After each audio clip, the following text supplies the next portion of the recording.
All right. Live with it. Friday Night Live, November 22nd. Man, do we have some entertaining content for this evening? Man, I'm going to wait a few minutes.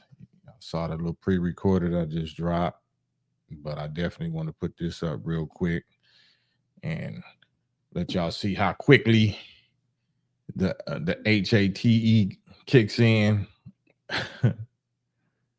Oh, man. Incredible. Waiting for the notifications. There we go. There we go. Kendrick Lamar drops new album, GNX. And the minister declared him a few years ago to be the boss of the rap game. And along with some other shots that he called that was impeccable. But you see on the screen right here, immediately after I just posted this pre-recorded video of the minister saying the same thing, I got a comment by somebody named Jeff or J something, JB official. Said the minister can't do ish for Chicago. It's the worst state in America. And my response is, you sound like a baby with a dirty diaper on. So you expect a man to wipe your butt, another man to wipe your butt, and you a grown man, or stop the violence and poverty that he didn't cause? Straight weirdos. Under assault. And that's why I'm gonna wait 10 more seconds. Peace though, campaign trail, man. It's Friday. You know, we're gonna kick it off with some energy, you know what I mean? Because it's wartime. So let's go on and go to war. Let's go on and drop these nukes like Russia and and Ukraine is talking about doing. So we may as well do it our way also. Yep. GNX, new Kendrick. So I'm gonna speak on that. I'm gonna speak on, you know, some of the backlash or the responses from a few names that he kind of expressed his disappointment about that you already heard. I listened to the album earlier today, and he got some bangers on there, but you know, I love the content. I'm listening to the consciousness. So he all the way in his God bag, and I'm loving hearing that. I don't like hearing Ninja or B or HO, 304. I love hearing the word God and black God at that, especially if you black. You know what I mean? So I was very happy to hear that. So let's listen to this real quick. Let me pull these receipts from 2016, and then we're going to go in on this subject. So we are under assault. And that's why I love the rappers. I was in the mastering studio in Los Angeles, and I ran into Kendrick Lamar, and Kendrick was finishing his album. Yes, Kendrick. And he said, damn, you know. His album, man. And he ran into me. I was in another studio. He was in one. And I know that the white people were excited because we were hugging each other and we showed a lot of love to each other, because I have great respect for him, putting wisdom in song, wisdom in rap. Yeah. See, you can educate your people away from the enemy just with one rap. Now, T.D. Jakes is one of the great preachers, but one rap is worth 100 sermons. Especially if the sermon got you looking back 2,000 years ago when Jesus is walking today. Let me pause right there. One rap is worth 100 sermons of the top so-called preachers or pastors or imams or sheikhs or rabbis on the planet. That's how powerful this language is and this people is that influenced the whole planet with this art form, or every art form that we done created, but especially this final one called rap. We in the Roman government now. Look at that. America is the modern Rome. America is the modern Babylon. America is the modern Sodom and Gomorrah. America is the modern Egypt in which the people of God have been enslaved under tyranny for 460 years. It's time for the black man to go free. Man, y'all see that? Let me rewind that little part where it's going into the Gladiator 2 scenes, because all of this is relevant to Kendrick doing what he just did today, Donald Trump being back in place and position, and what they finally done to our black hero of the silver screen of Hollywood. 2,000 years ago when Jesus is walking today. Come on. We in the Roman government now. America is the modern Rome. Look at that. Y'all done heard that. Denzel Washington says his such and such kiss was cut from Gladiator 2. I think they got chicken. Y'all seen him say that live, right? I guess they weren't really ready. They weren't ready for that yet, quote unquote. Ain't that something? Ain't that something? That's why we need a Kendrick. That's why we need Kendrick right now. For this very reason right here. America is the modern Babylon. America is the modern Sodom and Gomorrah. America is the modern Egypt in which the people of God have been enslaved under tyranny for 460 years. It's time for the black man to go free. Man, beautiful, beautiful. Big Harv. I wasn't aware of that. Let me see something real quick. What I love the most about GNX dropping on this day is that he nuked your boy Cube's release day for his album. Did he? Did he drop that? Yeah, I mean, he said, I heard some bars. I'm not sure it was about him, but he was saying something about these old dudes that's trying to say they this or they say they that. You know, he was saying some stuff. You know what I mean? He didn't seem like he was too concerned about subliminals no more. You know, and I know a little something also, but I ain't gonna speak on it yet. But yeah, man, it's getting kind of spicy out here in these rap streets, in these West Coast rap streets. Man, you know what I mean? So let me play this all the way through one time. Lamar set a new standard.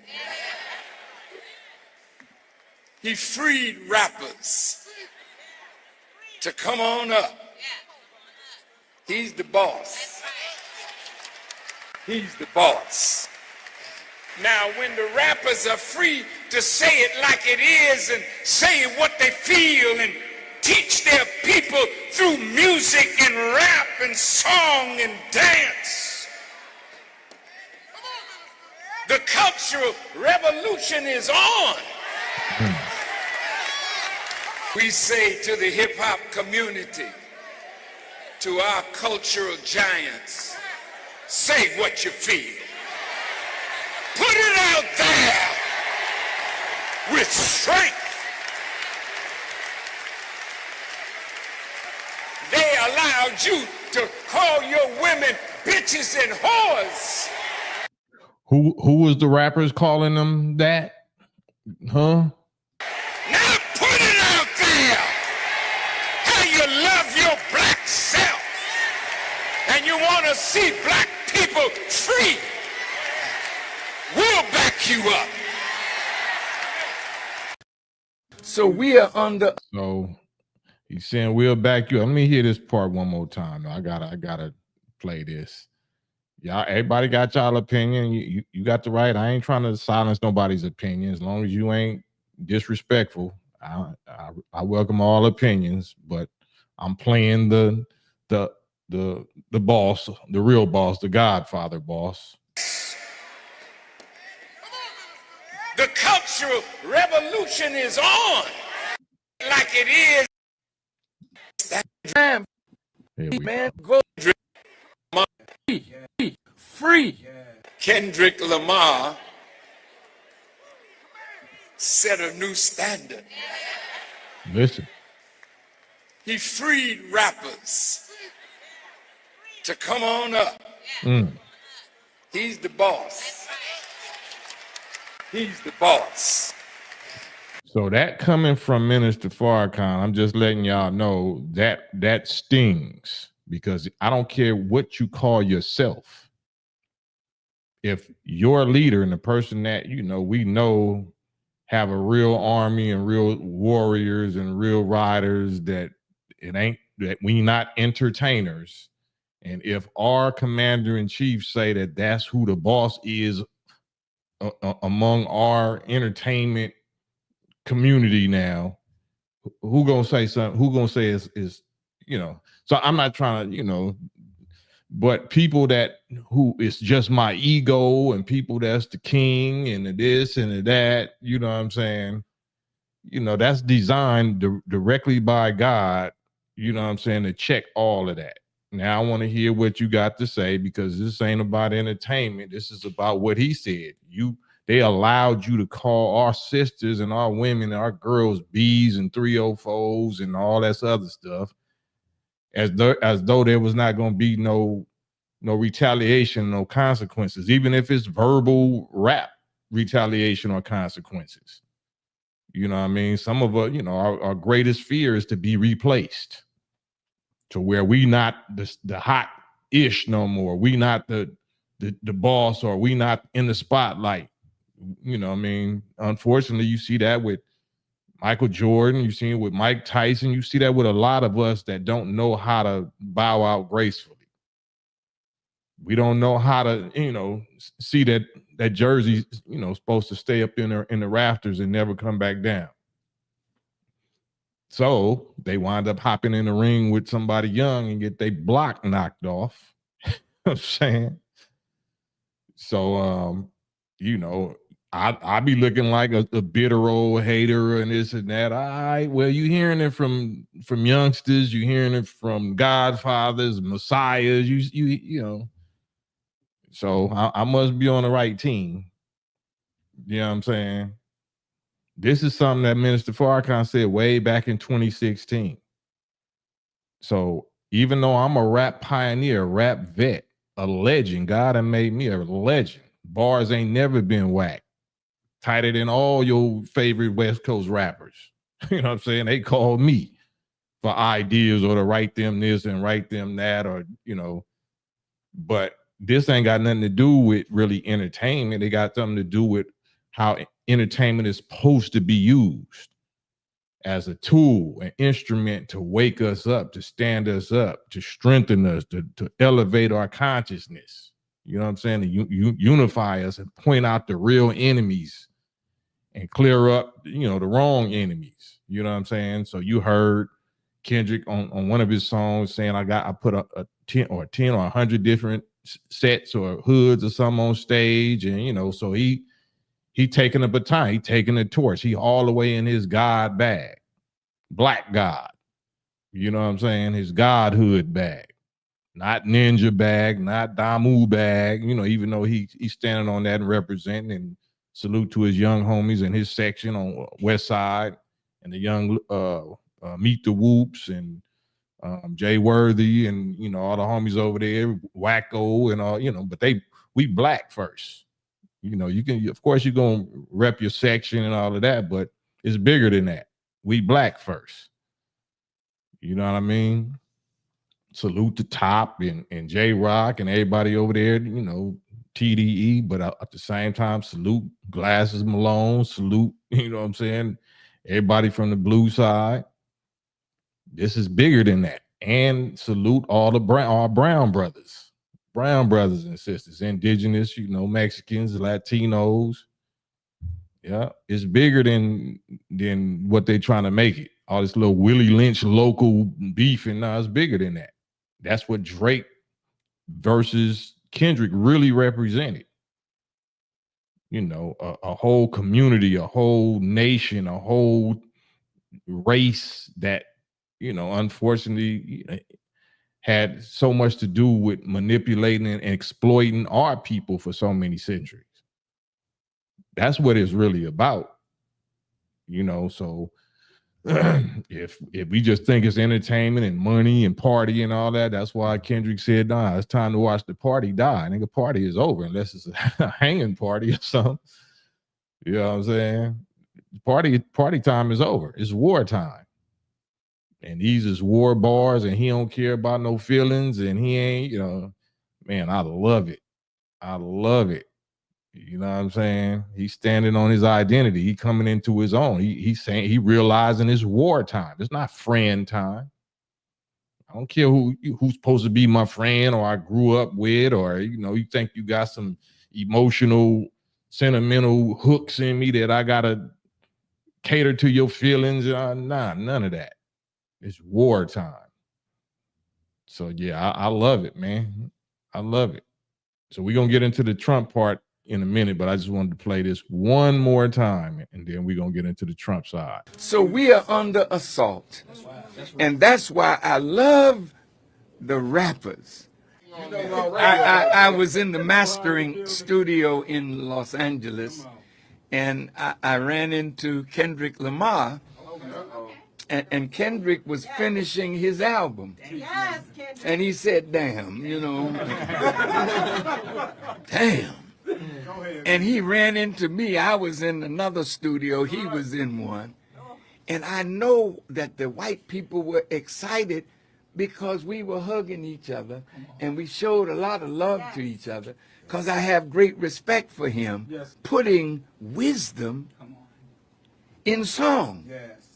Wisdom in rap. See, you can educate your people away from the enemy just with one rap. Now, T.D. Jakes is one of the great preachers. But one rap is worth 100 sermons. Yeah. Especially if the sermon got you looking back 2,000 years ago when Jesus is walking today. Come on. I wonder who that is. Boy, that's going over a lot of people's head. Jesus is also talking today. You listening to him. We in the Roman government now. America is the modern Rome. America is the modern Babylon. America is the modern Sodom and Gomorrah.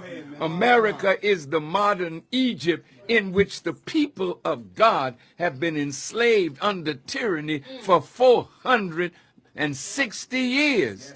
It's time for the black man to go free. Kendrick Lamar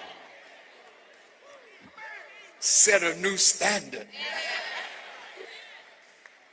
He freed rappers to come on up. He's the boss. I love that part. He's the boss. Now, when the rappers are free to say it like it is and say what they feel and teach their people through music and rap and song and dance, the cultural revolution is on. We say to the hip-hop community, to our cultural giants, say what you feel. Yeah. Put it out there with strength. They allowed you to call your women bitches and whores. Now put it out there. Get that real God business out there. You love your black self. And you want to see black people free.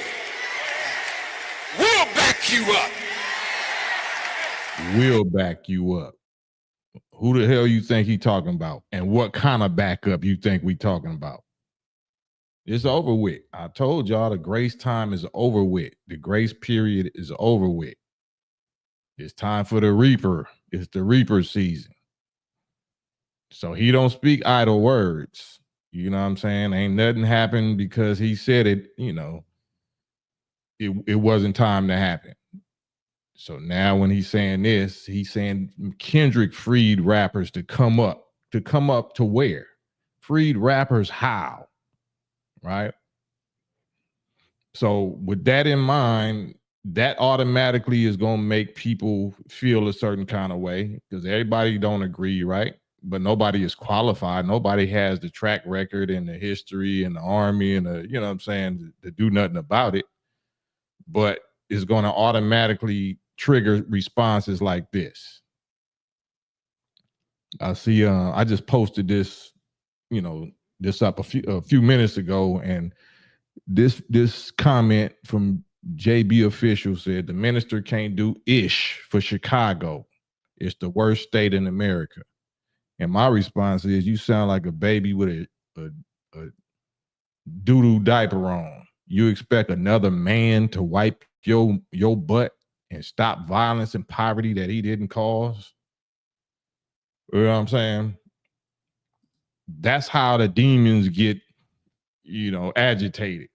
When real God talk, real manhood, real authority start talking, then it automatically triggers the demons. You know what I mean? What do that got to do with whatever grown-ups or young adults choose to do, or what violence or whatever they, how's that Farrakhan's responsibility again? You know what I'm saying? Well, how did we start that? The headquarters of the nation is in Chicago. So that's where the nation is the strongest at among us. We can't force nobody to become a member of their own nation. We can't force you to unite. What are we supposed to do? Supposed to be like the white racist, cops or something and come do violence against our own people? What are we supposed to do?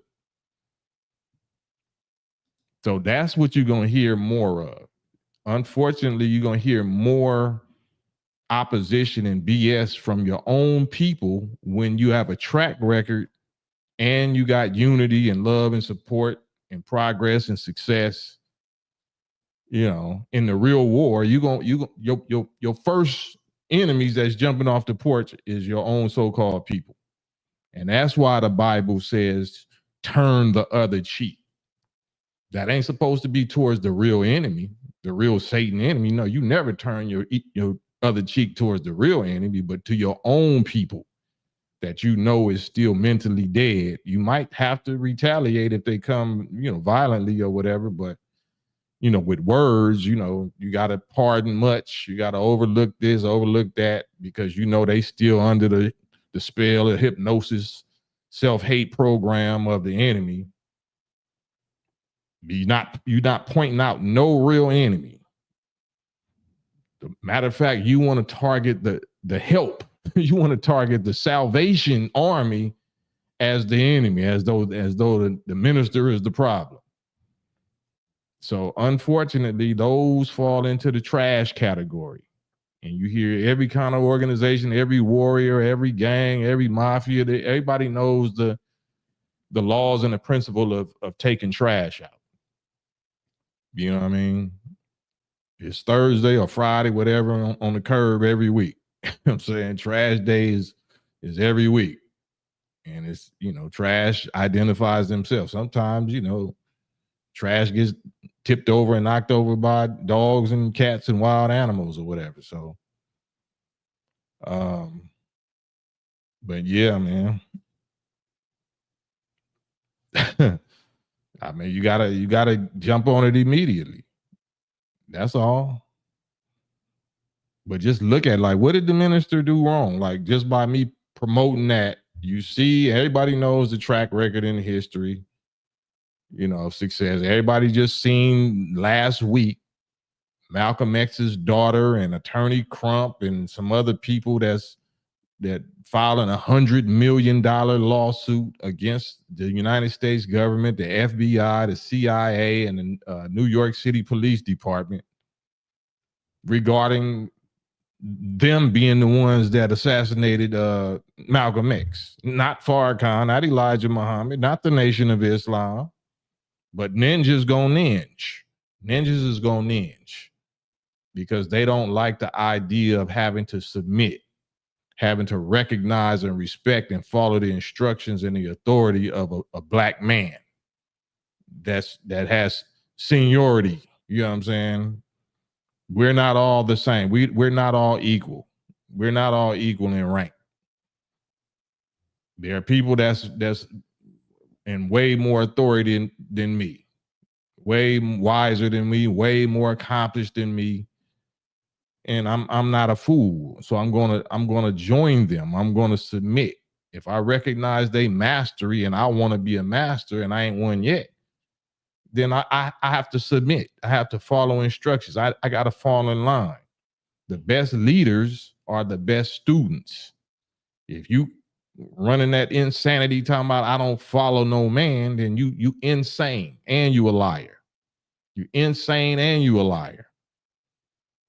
And if you can show me a better leader than Farrakhan, then you should be following him, but you can't and you ain't.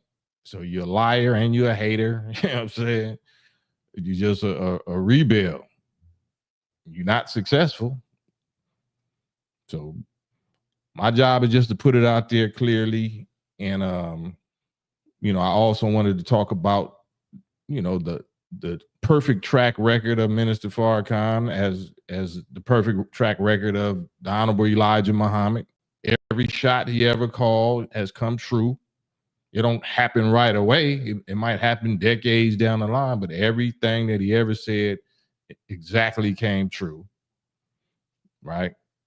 Including this Kendrick is the boss, right? We didn't know he was going to drop this. We didn't know he was going to get into a rap beef with Drake and end his career, slay the hottest, strongest, most popular rap star / pop star / Jewish backed whatever hip hop. I don't know if it's rap or hip hop, whatever Drake is in the industry.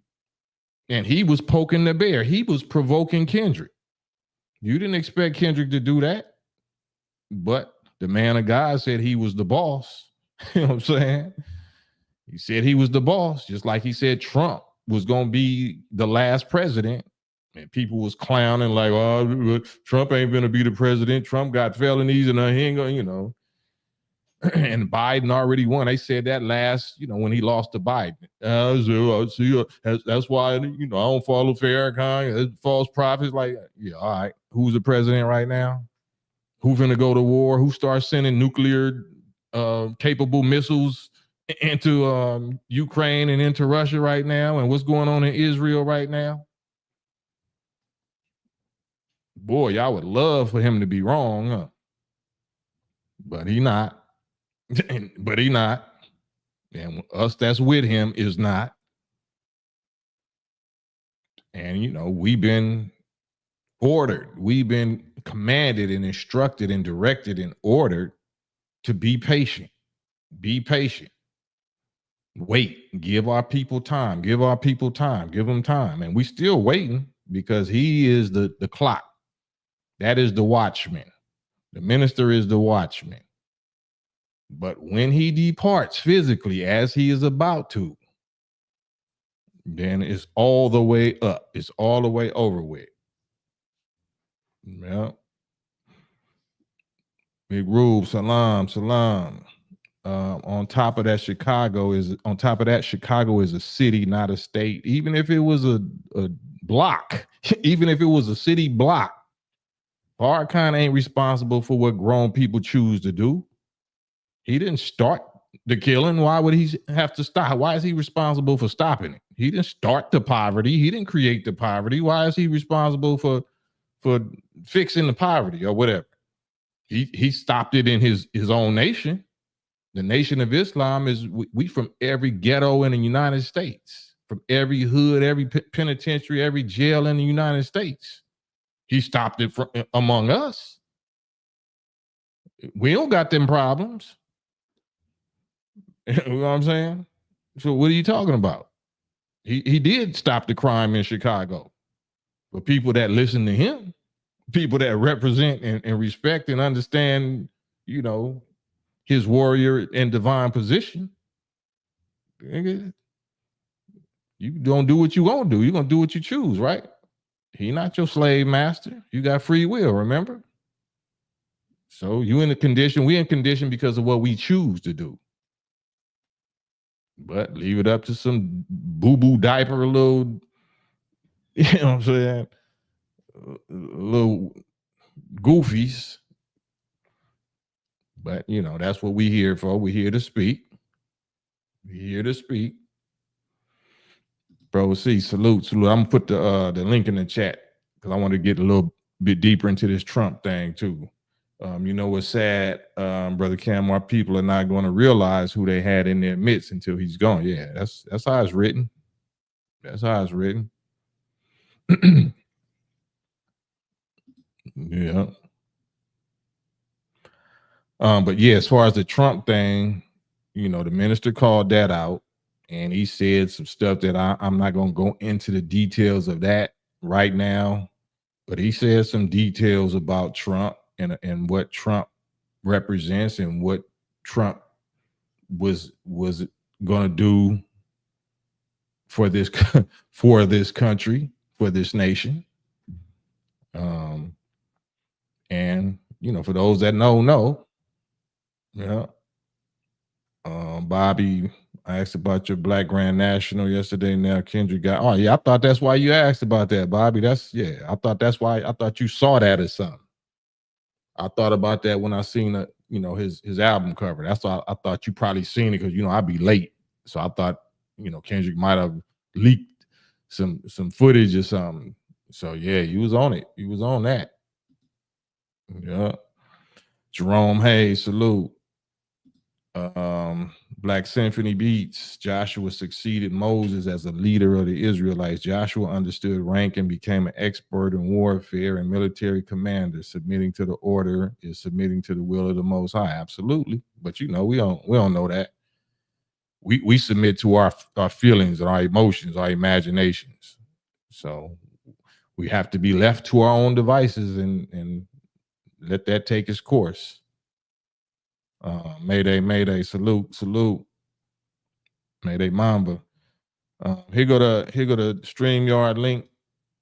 I would love to hear what y'all think about the K Dot album and what I'm talking about here.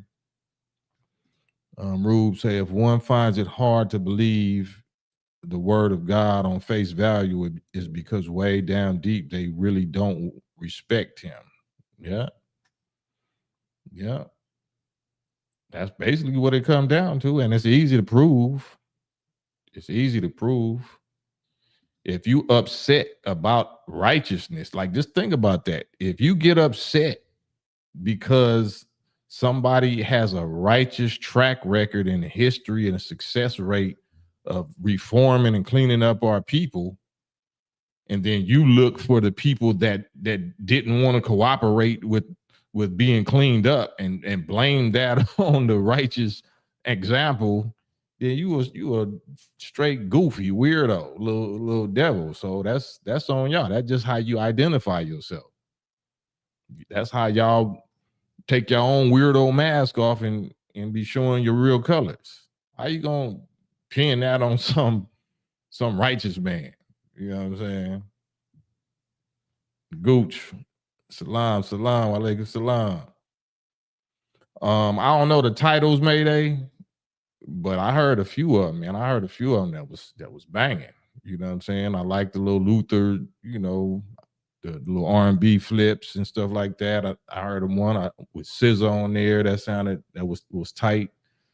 I heard one, grimy one. I think at the end with the Meet the Whoops on there and some other little dudes. So he was. I just love how he coming into his I don't give a F about y'all feelings maturity. I love that. Man, I've been wanting to say that for so long. Man, I love that. Squabble up. Yeah. Squabble up. Man. Squabble up. Yeah, that I'm loving that. I'm loving how he calling out names. You know what I'm saying? He ain't dissing, but he letting y'all know I got something for you. I got something for you if y'all want to respond weird. All y'all so-called kings of the West Coast and Don Megas and such and suches and all that. You just see what I did to Drake. Y'all want some of this? That's what he really doing. He pulling out his bully bag. He ain't even a bully. It's just like when you when you poking the bear, when you poking somebody, even I got to speak on it with Cube. You know, I got a person with Cube, Snoop, all, you know, but especially with Cube, you keeping Kendrick in your mouth. You keeping Kendrick in your mouth talking about I was Kendrick before Kendrick. And I got the best disc record of all. F what, you know, basically F what Kendrick is doing with Drake. I ruined the whole rap group career talking about NWA with one disc record and this and that. Like, why you get that young man name out your mouth, man? You going from interview to interview, you know what I'm saying, mentioning him. But then, you know, these ninjas, these little stand fans, scrotum ticks, you know, get mad at me because now I'm speaking on it, but he's speaking on Kendrick. He's speaking on how he son and Kendrick, or he, you know, Kendrick owe him or whatever more than I'm checking Q. Shit. But you know, fans will be fans. That's why you got to crush their idols right in their face. You got to get your Abraham on and smash their idols, they false gods right in their face. You know what I mean? I love that. I love the idea of that, and your idols know it. That's why they'll treat me like Candyman. Rest in peace, the black brother actor that played Candyman. They ain't finna say my name, and they know I ain't, you know, some fell off whatever. They know I got rank in God's army. They know I represent a whole army, and I'm a hitter in that army by God's grace. You know what I'm saying? So you can't say nothing. Like, what you gonna say? You're gonna be a good little guy and keep your mouth closed and just let it hope it blows over. Hope we get it out of our system. But even if we do, these youngsters is speaking on their dissatisfaction with these old dudes. So you got the young boss calling a few names and expressing his dissatisfaction. He just testing y'all. He daring y'all. I dare y'all to say something back. I dare Lil Wayne. I dare Snoop. I dare Cube. I dare whoever else, J. Cole, whoever else that, you know, he don't care. And I'm here for it. I'm here for it. You know, I got my pom-poms. You know what I'm saying? My Messiah said he the rap boss. He not the boss of the real army. He the boss of this highly weird entertainment rap gang. And we need a boss like that. Thank you, Cecil. Cecil Parker got your cash app. Thank you. We need a boss like that. Yeah. I don't have no problem, you know, being an employee of that boss. I work for Kendrick in his rap gang. Sure will. I'll be an employee. Yeah. Sure will. Yeah, it's whatever. Everybody, Kendrick ain't everybody's cup of tea. Kendrick, you know, everybody don't love his style the best, but that's just how the industry works. A lot of people that was super famous and hot and sold gang of records, and they was trash to me.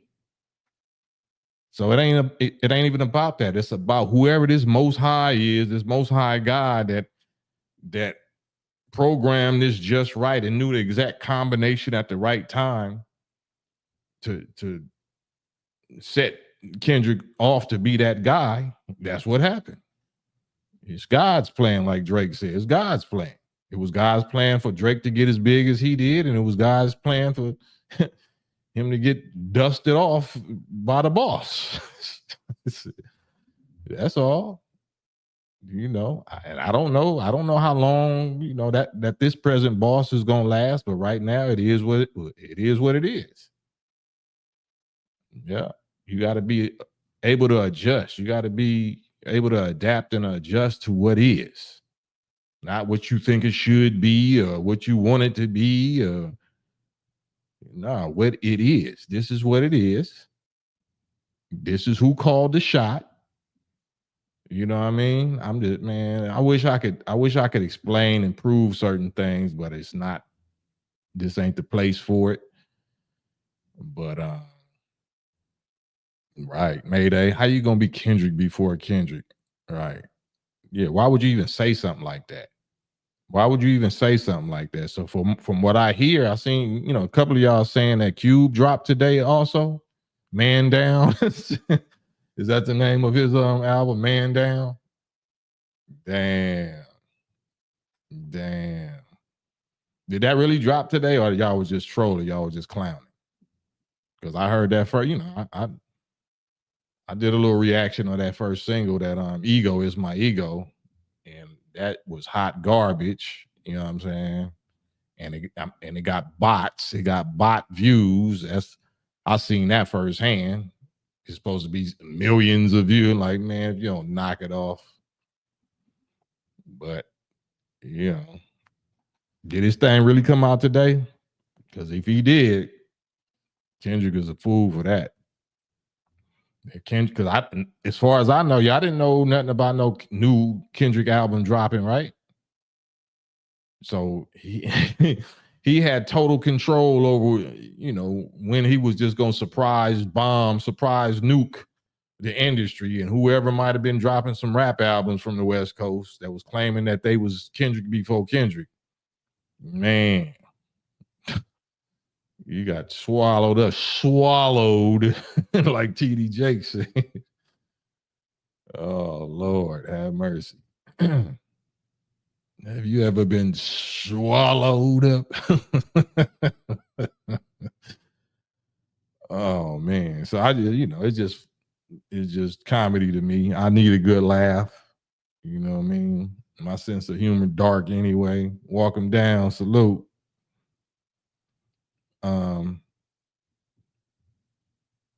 Have y'all heard the Ice Cube album? The Man Down album? Is it fire? Is it fire? Yeah, Kendrick got the CD turned up. Yeah. But I want to hear about this Cube album. And then I heard Dre and Snoop.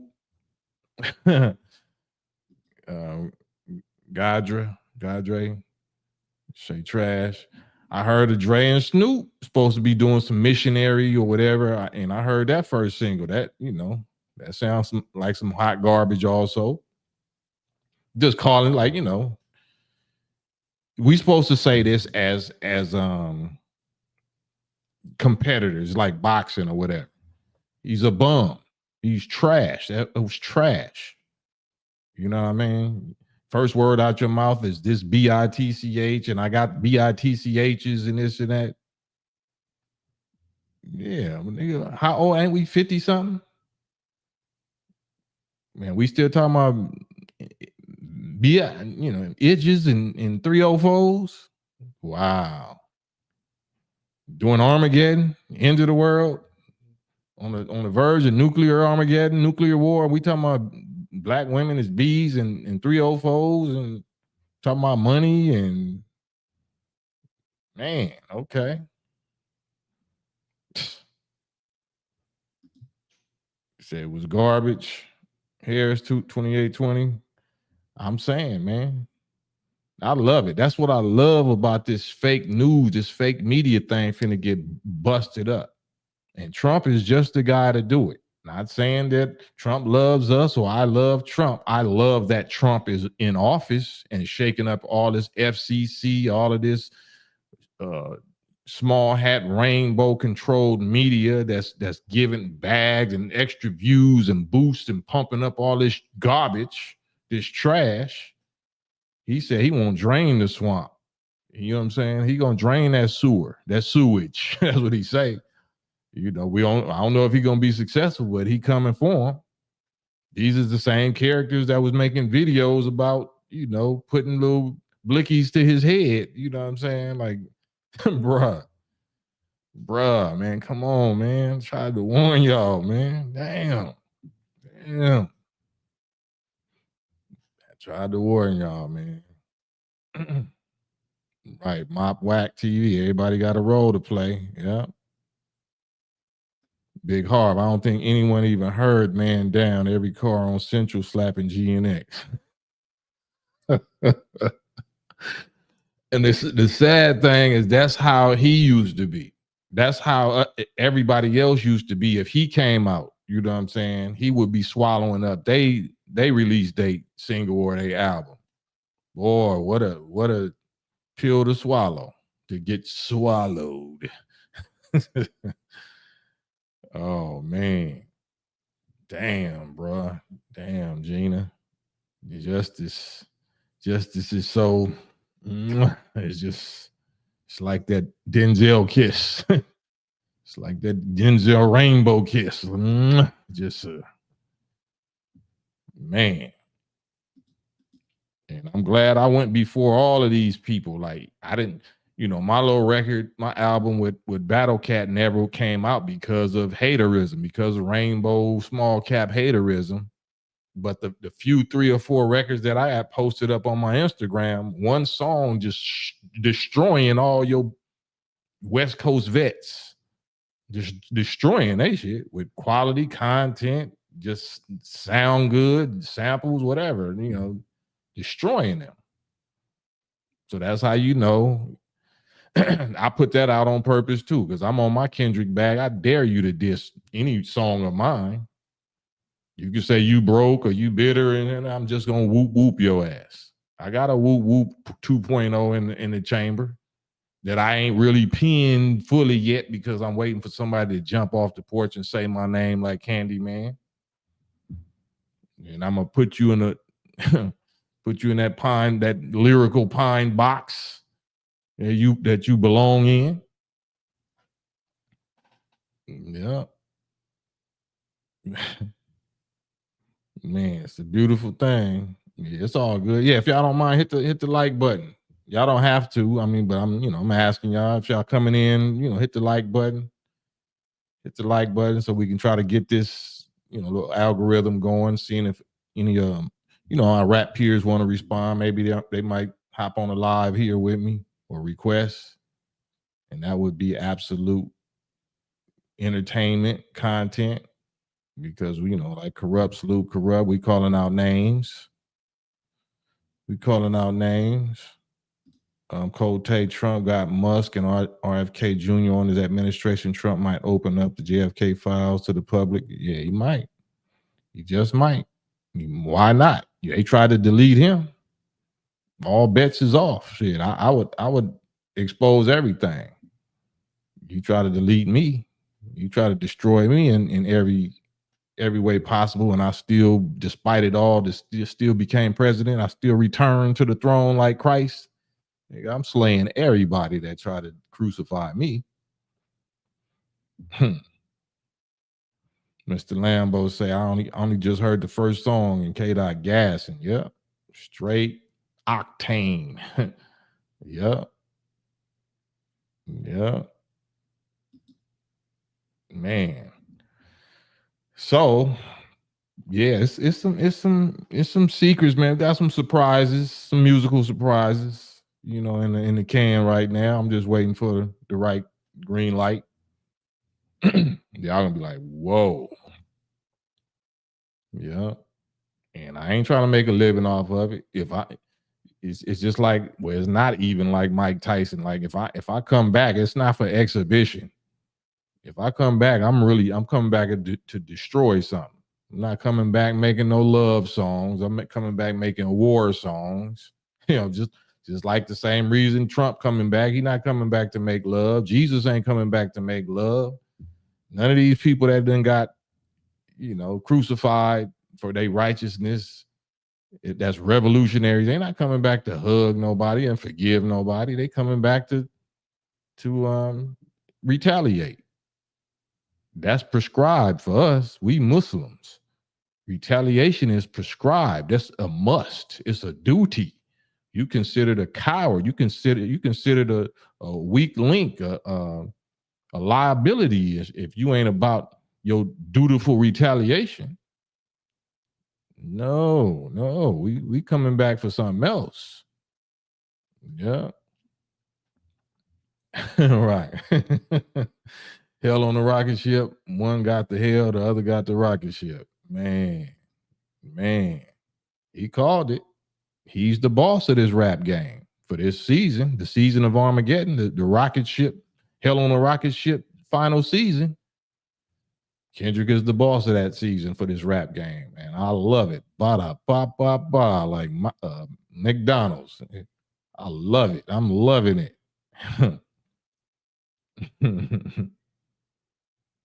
Man, Tevis, yeah. The minister put our open enemy in a straight jacket. Got him on straight checkmate. Checkmate. Fred D, salute. Here's the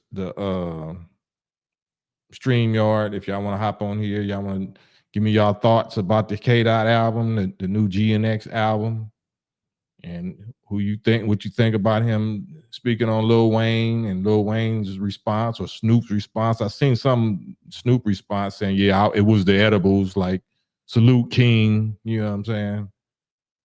So, they tapping in, they know what it is, but it's gonna be even different now that I'm gonna get on my little soapbox and my little pom poms, because I'm a cheerleader, but I'm also in the game. You know what I'm saying? I also suit up. I got a uniform. I start. You know what I'm saying? I'm a head cracker. I crack heads on the football field. And when I'm not in the game, I'm on the sideline hyping up the team, pep rally, cheerleading for the captain, for the boss. Yeah. I love it.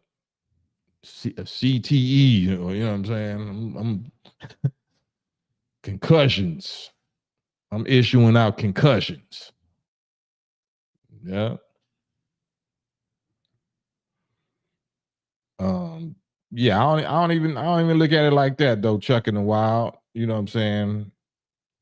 I think the proper people are on top of the West. I'm not saying the West is on top of the rap game. I'm concerned about who's on top of the West, not what the West is on top of. I'm from the West. That's sectional. That's just a section. I support. I'm united with all of the sections, all of the regions, all of the coasts. I'm talking about who's on top of the West. I'm happy that Kendrick K. Dot is on top of the West. That's what we need. Yeah. You're right. Gashes on the helmet, stickers. You know what I'm saying? Yeah, you know what we here for. Y'all ever seen Patrice O'Neal, the comedian, rest in peace, Patrice O'Neal? You know what I'm saying? He's talking about how they soft today, but back in his day when they was playing football, like, you know what I'm saying, dude be paralyzed, they be praying and like, yeah, he'll never, that's what we was trying to, it was, anyway. I gotta be careful with my dark humor. Oh, Mayday, he said that. He said Cube was just saying that he wouldn't do Super Bowl with K Dot. Man, hey man, it's just his ego. Apparently, it's just his ego. So, wouldn't that? Well, let me shut up. Let me just shut up. You waited this long, Cam. Don't say nothing yet. Wait a few more days. You can do it, brother Cam. Hush your mouth. Everett Nettles, Whacked Out Murals. Can you explain that title for those who don't know? I'm not really aware of the titles, but just by that, Whacked Out Murals, especially if he spelt it like that, I'm sure that's him responding to hatred of him, reaching the level that he reached. And if he's spelling it like that, I'm not sure if he's saying that the other side was the one did it. You know what I'm saying? Doing that to his murals, I'm not sure. But if you got a better explanation, Everett, I'm here for it. EP, salute. Respectfully, we in the East disagree. Brooklyn, New York, disagree with what part? I'm definitely open to have that discussion. What part did you disagree with, EP? And like I said, I put the StreamYard link. So if y'all don't feel like typing, because I ain't finna be typing, but you definitely welcome to hop on the live with me and give me your take on this. Mayday, his mural was crossed out at a Tam's Burger spot in Compton, but if he's spelling it with two C's, you know what that means. Allegedly was supposed to be, SA that did it or whatever, but then I'm hearing that dude was like working for the sheriffs or the PD, or like, you know what I'm saying, he was like a whatever little person that they made go do that. So I ain't sure, but I'm open to hear y'all's thoughts on that. Let's talk about what we think that means. That's a good subject. They hit up his mural after the Dodgers won the World Series. So yeah, I'm all for it. I'm all ears.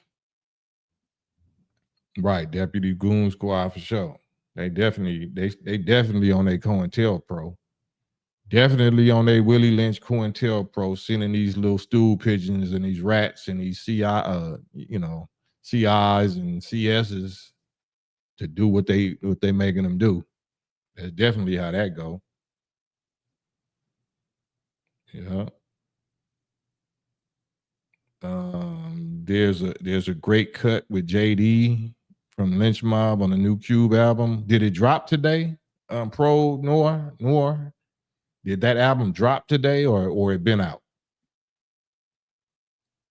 Give me y'all. I need to. I ain't up on it. I ain't follow through. You know what I'm saying on it. Yeah. Lance Carter, he just doesn't want to disrespect the keyways, the Compton with spelling the word whack with a CK. Okay. Well, he could just spell it with a K though. You know what I'm saying? But I guess, I'm just asking. I'm not sure. Adding that Bruce, a few of his morals got crossed out. I suspect it's the police, same way they sabotaged the peace treaty doing drive-bys with impounded cars. That's absolutely true. Yeah. You say, yes, it dropped today. Bless his heart. Man, bless his heart. Kendrick McCall. Got that K-Dot name. Kendrick on Kendrick. Salute. Cube just dropped a new album. 2 is dope. It's better than his last album, my opinion. Salute all the artists creating music. To me, ain't no such thing as the best. They all talented. Okay, I hear you. You being politically correct. I respect that. EP. Peace. Peace to God, bro. What's your thoughts on this? Oh yeah, you was telling me about the representing the East. What was you saying that you disagree with? The fact that Kendrick is the boss of what? Oh, the rap game. He's not. What's your definition of the boss? What's your criteria? Oh, come on, bro. Just calm down. Like you don't, we grown black men, and if I ask you a question, you're not supposed to answer a question with a question. I'm not supposed to answer the question with a question, but the fact of the matter is, being that I'm from the place where hip hop was created, the onus is not on me to give the criteria. The onus is on you. No, I'm from New York. No, it's not. Do you want to say something else? So based on that, what do you want to say? Who's the boss? I'm the boss. The entire marketing plan that Kendrick is following originates from me. And who are you? My name is E-Props, EPROPS, from Flatbush, Brooklyn, New York, brother. What is the definition? People in the nation of boss? What's the definition of boss? Yes. Definition of boss is my Haitian immigrant grandfather who migrated here in 1965, who purchased land which was bought by the Brooklyn Nets, which is that stadium which is downtown. The biggest real estate deal in Brooklyn history. That's a boss. And then with that money, boss of rap. What is your definition relating to the subject we're talking about? Again, and then with that money, he sent his grandson to study, and who wrote, "Is hip hop an African religion, who went to ancient Egypt, who went to Egypt and presented it across academies around the world. Okay? And at the same time, I have no clue what you're talking about. Well, then you don't have no clue what I'm talking about, brother. Brother.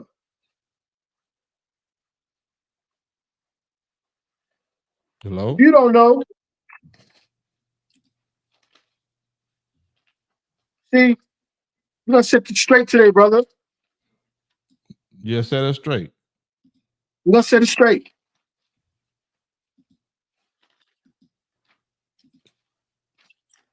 Who's this? Who's this? That's not That's you. not answering the question. Yeah, that's not answering No, the but question. that's showing that. But that's showing the fact that you're speaking with somebody who's a certified expert prophet in hip hop, brother. We talking about the word boss, EP. Yeah. So see? the definition of the word. The definition of the word boss, according to the etymology dictionary, is overseer or one who employs or oversees workers, a master, and the like. So you're saying you're the boss of hip hop. Well, let's break it down with another type of etymology that you're familiar with, brother. Boss, building my cipher as a self-savior. Let's talk, brother. Cipher starts with a C. Cipher starts with a C? Not with the supreme mathematics of the 5% nation. Where did that come from? Supreme wisdom. Come on, brother. Where did the supreme wisdom come from? Nation of Islam. What? I don't understand. You don't understand. No, you're asking me questions as if I'm not going to answer every question that you throw at me. Let's go. I'm just asking you. Cipher starts with a C, not with an S. According to the supreme mathematics, yeah. Okay. According to supreme mathematics, cipher starts with an S. I didn't say S. You said C. You said C. I didn't say S. You said C. Do you know how to spell boss? EP. Do you know how to spell boss? Spell boss for me. EPROPS. The best. None can't test. Oh. Enough gunshots a lick. Come to Brooklyn. We're waiting for Kendrick. Yeah. Yeah. All right. Yeah. How old are you? How old are you, God? How old am I? Yes. Culture, God being born is knowledge, knowledge being born is wisdom, which I'm displaying. We not playing. No delaying. MCs we slaying. New York back on top. Let go off enough cop a shot. When they start the bus, will show that Kendrick, he's not like us. The big EP, return of the big NYC. Put them all on their rump. Why you think the president is Trump? You had it for like a half a decade. No fly zone, we don't get paid. On the East, the carpet is laid, but our artists, they get slayed. The tale could be told live at the Super Bowl. We not here to act tough. Peace to you, Cam. I gave you enough. Peace. Peace. Man, salute, EP. You know what I'm saying? He came and represented it. That was the boss, ladies and gentlemen. Give it up for the boss. EP, the boss of hip hop. Let me know where to stamp my time card, because I didn't get paid this week. Boss, you late on my check. But salute to the bro. Anybody wanna hop on here with me also? You free to hop on here with me. FBA Dynasty. Salute, FBA Dynasty. Hey, what's up, Cam? Oh man, you got it. Peace. What's your thoughts? Yeah. Hey, my thoughts, man. I just wanted to, come on, man, and address this this New York tether, man. He got his bones about Kendrick Lamar, man, and it's typical of a New York cat that would be biased to a West Coast artist that's legit, man, and that's number one in the game, bro. But this dude, right, it's even worse because this dude right here is an anchor tether, man. He's an anchor baby, and he's picking up on hip hop like he has something to do with the foundation of hip hop, bro. We don't even want to hear from you. We want to hear from the foundation of Black Americans from New York. They take on Lamar, on Kendrick Lamar. We don't want to hear shit you Tethers got to say. We don't want to hear shit you cosplaying as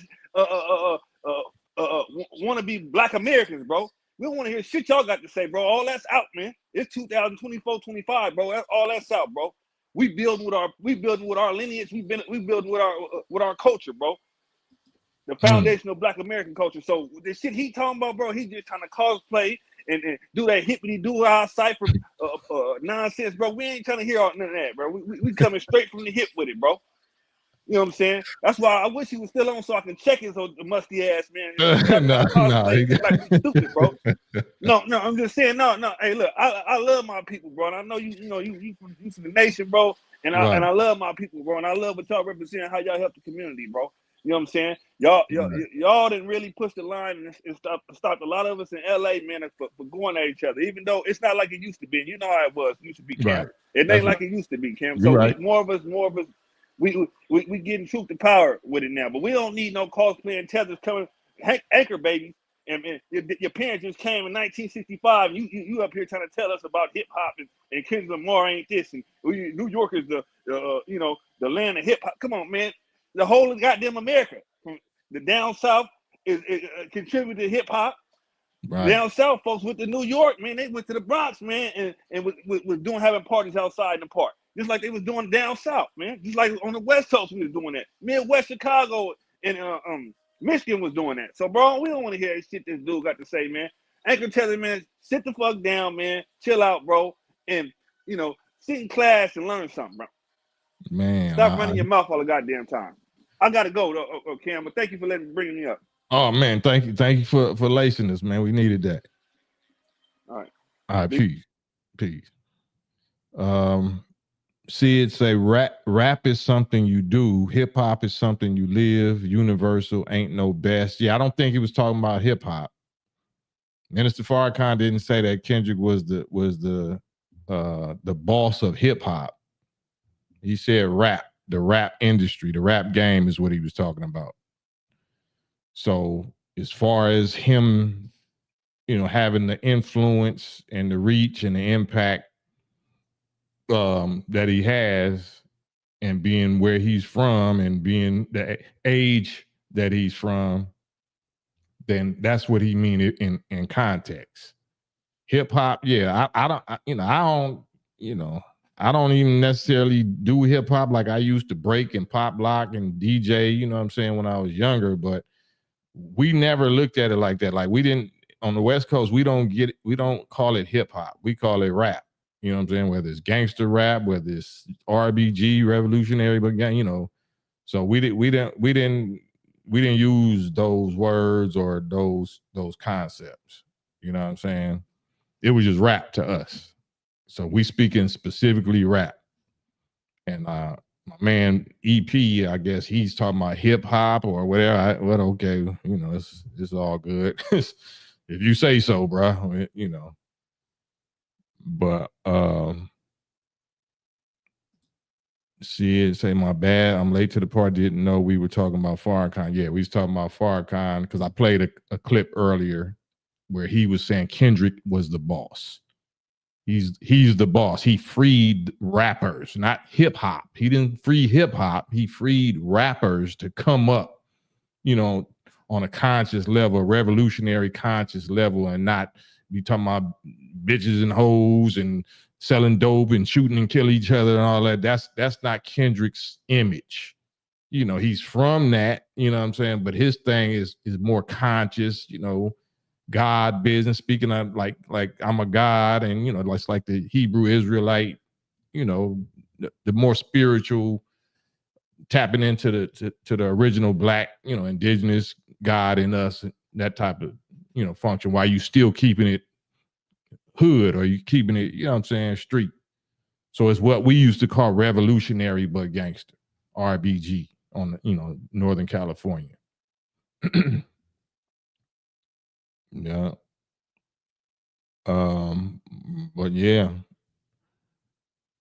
might be later behind, but this dude is yeah, I think it's a it might be like a 30-second delay or something on this feed, because I'm seeing y'all comments is coming in way later than the stuff that we actually was talking about.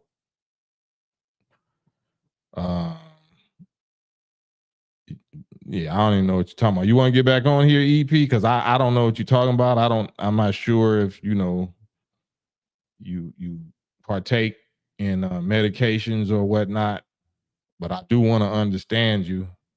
It seems like you like to debate a lot of the brothers from the East Coast or New York, and they used to like doing all that debating and all that. I don't necessarily like to debate, but I like to hear people's perspective, So you're welcome to get back on here and say your piece. We enjoyed your bars. We enjoyed your bars. The Snapback Show, whack spelling is showing respect to the blue team. The correct spelling possibly would have been taken as a diss. Yeah, and I thought that. We know he ain't disrespecting, nor do I think he would be contributing to the Willie Lynch. Like some Keyways is the one whacked out his whatever. You know what I'm saying? His murals, but I just thought maybe these youngsters that's in the trenches might have had a more specific knowledge or reason why he even said that, period. So it's all good. It's all respect. He said just don't rap again. All right. But yeah, I appreciate this album. I don't, people saying this is his best album, and there's certain songs I like on each one of his albums. But yeah, I like the back-to-back war dance mode. You know what I'm saying? I appreciate when a person you see they don't they don't care no more. From a righteous place. You know what I mean? So I appreciate that. I appreciate the energy that I heard, that I'm hearing in this new Kendrick album. The energy meaning the spirit that he on, the timing that he on. You know what I'm saying? And I love the fact that he was going back upside Drake head. You know what I'm saying? Like, I love that. You know what I mean? You supposed to, it's like boxing. You listen to Tank or whatever, Javante Davis, or you listen to Muhammad Ali or people back in the day, you're like, yeah, such and such probably still sleep. I forgot which one of the little boxers that he knocked out. Like, yeah, he probably still sleep. You know what I'm saying? You're supposed to get it off like that. If you're a warrior in this field, if rap is your field and you're a warrior and you fresh off a battle and people is disrespecting your name and got your name in their mouth the wrong way, then you supposed to handle that business. Or you're supposed to give them a reason to to have your name in their mouth. Yeah, straight havoc making angels, recording angels, like George Clinton, Parliament Funkadelic, recording angels. Yeah. And the Bible, especially if you into the Most High, you into Hebrew Israelites, you into Judaism or Islam or Christianity, the Bible full of verses that's talking about songs, new songs, a song of Moses, song of Solomon, song of Jesus, a new song of this and song like. So the God of War is heavily into warfare songs, singing fight songs. We got a fight song in the nation.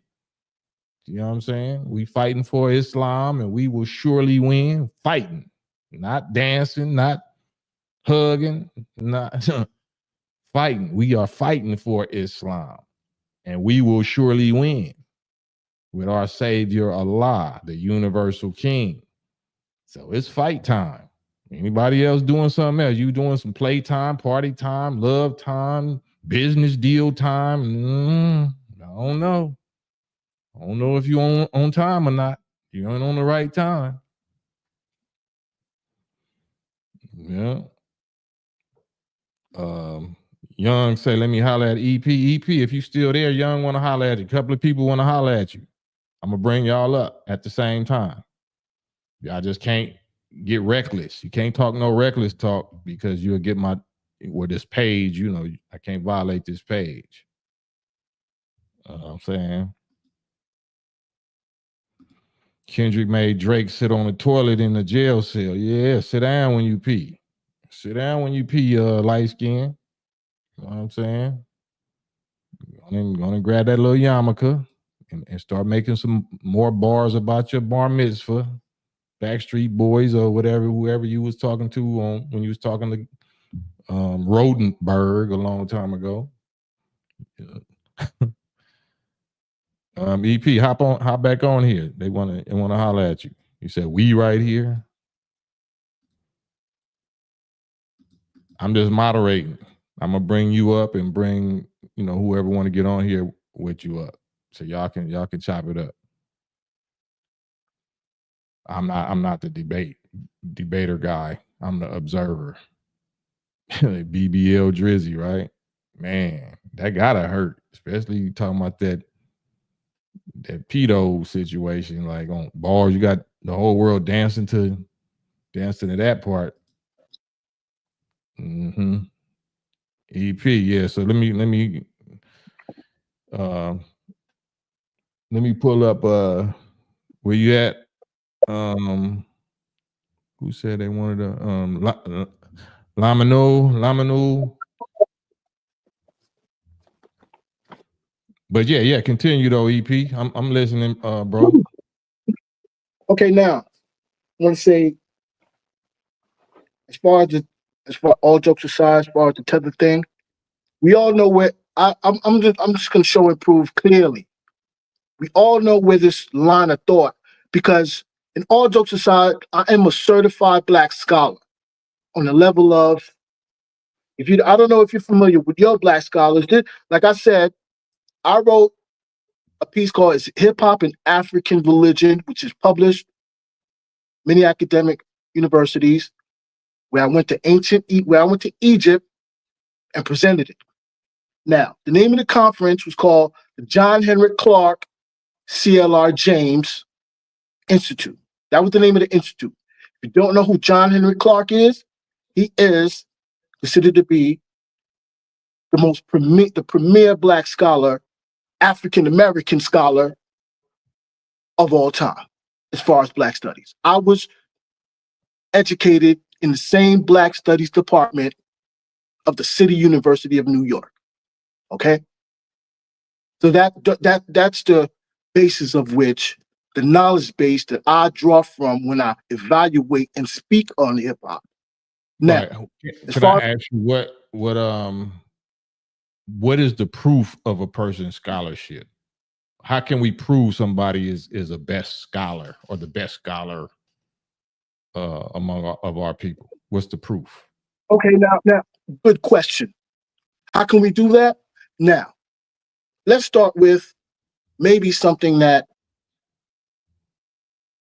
the proof is in the work, obviously. What's the work? And which is the work. What's the work? And I have plenty of the work, the scholar, the works, the written works, and the deeds. The works that show the deeds. So what's the works? What's the works that show the deed? What's the works and the deeds of John Henrik Clarke? Brother, again. See, that's the thing. The onus is not on me to prove to you. It is your program, but I told you, asked me. Hold on. You asked. You just said that he's the greatest ever, right? How could that even be? Listen, brother. Okay, he's not the greatest. He's not. Let me tell you who is the greatest.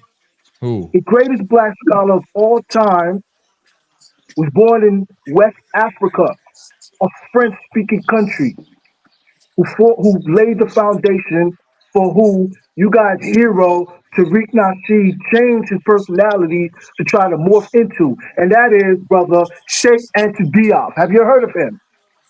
Put me He was on, born Cam. in America. He was born in West Africa, Senegal, a French-speaking country. So what The year was he premier born? word. Okay, calm down, brother. Ain't nobody yelling. What year was he born and what year did he die? Well, for that, his biography, let me see, 1923 to 1986, brother. So what was his accomplishments? What was the proof of Uh, his scholarship? the proof here is is the the anthropological, etymological, archaeological proof that the black man, the same man who built the pyramids of ancient Kemet. This is the definitive work of that. And So I place, go ahead. huh?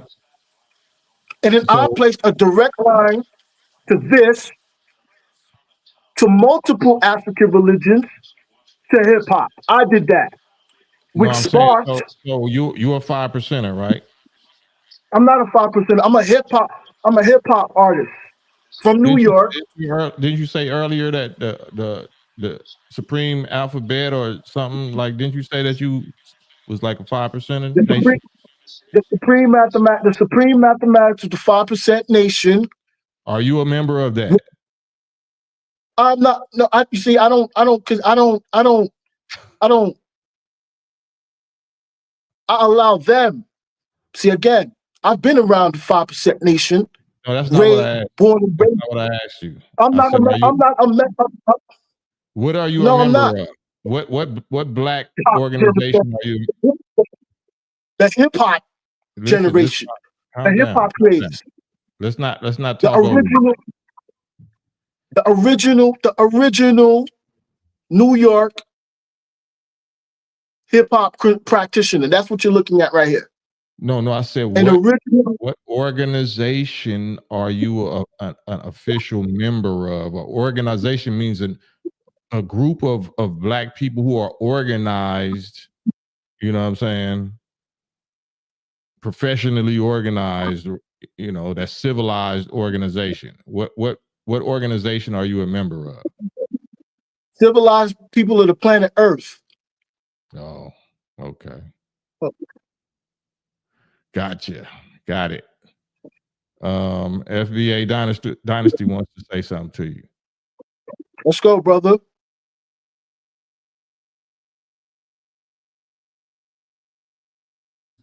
FBA, say something.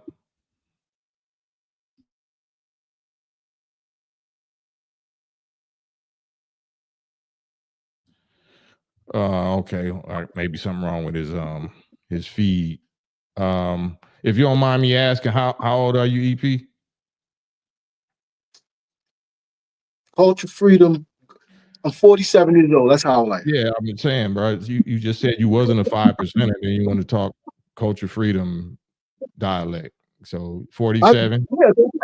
I'm speaking to the audience to make, because The that's one of the ways. The audience never claimed to be 5%, brother. I'm speaking to you, brother Cam. I don't claim this. I'm not a brother Clarence 13 ex Father Allah speaker. I'm not a member of that. Well, that's a way. Speaking the supreme mathematics would be a way to bridge the gap. Absolutely not. You just said that you speak in my language. That's not my language. Okay, so what is your? Okay, so let's speak my language. How old am I? I don't want to disclose that right now. You just said how old are you, brother? You just said 47. Okay. All right, so I'm 47. Go ahead. Are you on medication presently? What kind of question is that, brother? I'm not on because I don't think Kendrick is the boss. That means we're on medication. No, I'm just asking. Unacceptable. It's unacceptable to ask that question. No, but that's insulting. I think you guys are on drugs to think that us in New York, we already saw through what happened with We Not Like Us. We've seen that. How can you go from We Not Like Us to being on the cover of Harper's Bazaar, brother? We've already seen the hole in that. Okay. We see the hole in that, and we calling it out.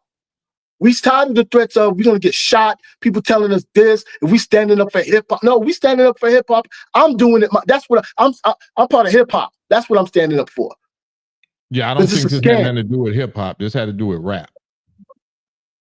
What? See, again, you can't tell me. I'm from New York. We created that. We created that for you. You know, so funny. Let me tell you something, brother Cam. This morning, you know what I was looking at? I was looking at EPMD, The Big Payback. Have you ever seen that video? It's yeah. EPMD. Yeah, it's EPMD. Full Glory in New York. And who comes through? NWA. Dr. Dre, Eazy-E, Ice Cube. What are they wearing? Jerry curls. We had the big chain. We have the big car. That's the thing. We created this, brother. Okay. We created the concept of hip hop as a culture. We did that. We lived through that. We lived through that after Biggie got shot. We created that sentiment. Can I see your hat? What does your hat mean? New York. No, I'm saying I'm trying to see your hat. Is that something you made? See that's typical New York. You know what this is? It's not something I made. Can you hold it up to the camera so I can see it? Oh, okay. You selling those? Oh, by the way, brother, I must tell you. I'm from New York, but I'm in the South right now. The same South that the nation said that Elijah Muhammad said that the nation needs to come and go to. I've been there. I'm here right now. Okay. During Trump. Trump. Right. Got you. FBA Dynasty, you there? Yeah. All right, there you go. Hear me? Yeah. Can you hear me? Yeah. EP, you can hear me? I can. Yeah, I can hear. Hey, so brother, man, like what you know, I'm being respectful to the Cam podcast, but man, why are you coming over here, man? You know, bashing Kendrick, bro, and then you tethering on to FBA culture. Like really, like you don't have no liberty or no say so, or really your opinion shouldn't really be in the mix on how you know who the top artist in hip hop, bro, or who the top rapper, bro. Your opinion shouldn't even count, man. Okay, we want to hear from an FBA brother out there, an FBA soldier out there. Okay, I mean, you coming over here, man, with your miscellaneous ass goddamn opinions, bro, and it really doesn't even matter. You're not even at liberty to say nothing, bro. You supposed to sit in the stands and learn something from us, bro. Cause we've been pushing the culture, bro. We've been taking all the hits and getting all the smashes, bro. Politically, you know what I'm saying? Socially and from the damn media, bro. We've been taking all the hits, and all y'all come over here and tether off that, man, and monetize and get paid off our backs and our struggles, bro.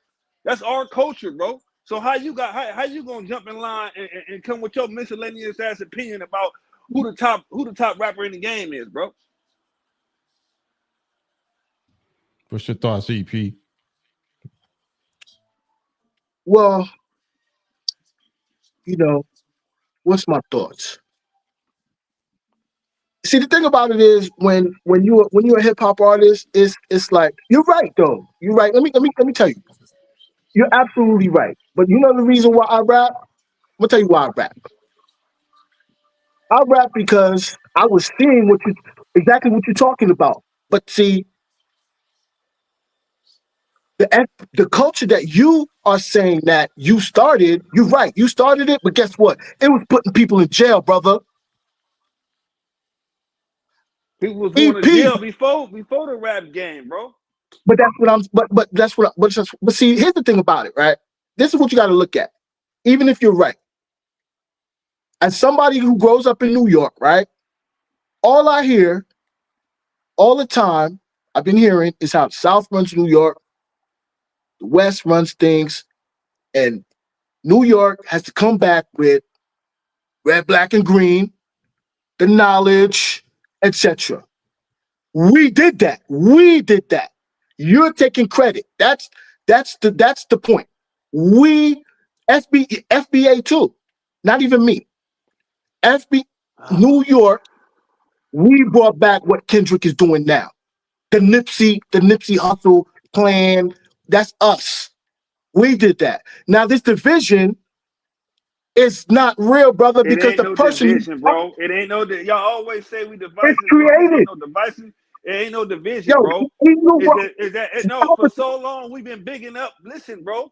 For so I'm long, listening. and I can tell you this, bro. I was born in 1982, bro. But since I was a little boy, right, I've been seeing all my black leaders, man. We big up Africa, bro. We big up the Caribbean, bro. We big up blackness globally, bro. Right, to the full in our music, bro, in our culture, bro, in our slang, bro, in our whole culture. We big up blackness, bro. But y'all come here, and all of a sudden now in this generation, within the last 5 years, and we've been letting y'all slide, bro. Y'all been downing us. Y'all been knocking us, bro. Y'all been tethering on, bro. Y'all been monetizing off our culture. Y'all been making money off our culture. And at the same time, pointing the finger, and when it's something bad, bro, y'all jump back to being African. Y'all jump back to being Caribbean. Y'all all of a sudden, y'all ain't black. Y'all ain't black in America no more, bro. You understand what I'm saying? But when y'all have a success or y'all get an award, y'all big up y'all country, y'all wave y'all flags, y'all Haitian flags, y'all African flags, y'all Dominican flags.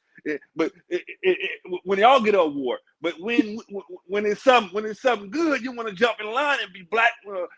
Y'all FBA, y'all in the black culture now. I don't get that, bro, and I don't respect that. Bro. In New York, listen, bro.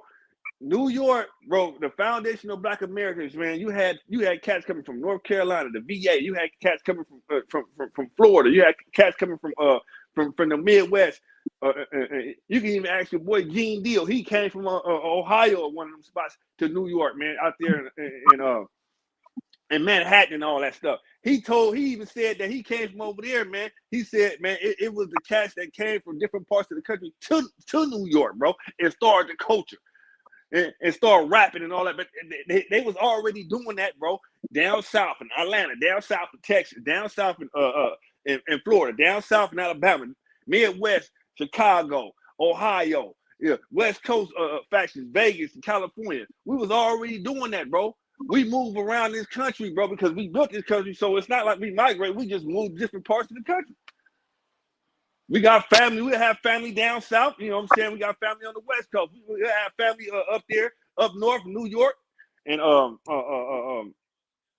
New Jersey and all that, bro. We live all around this part of the country, but we all got the same culture, bro. We don't come waving no different flags, no foreign flags, and then talking about, oh man, we created some hip hop or we started Afro beats. We don't do none of that, bro. We on code out here, bro.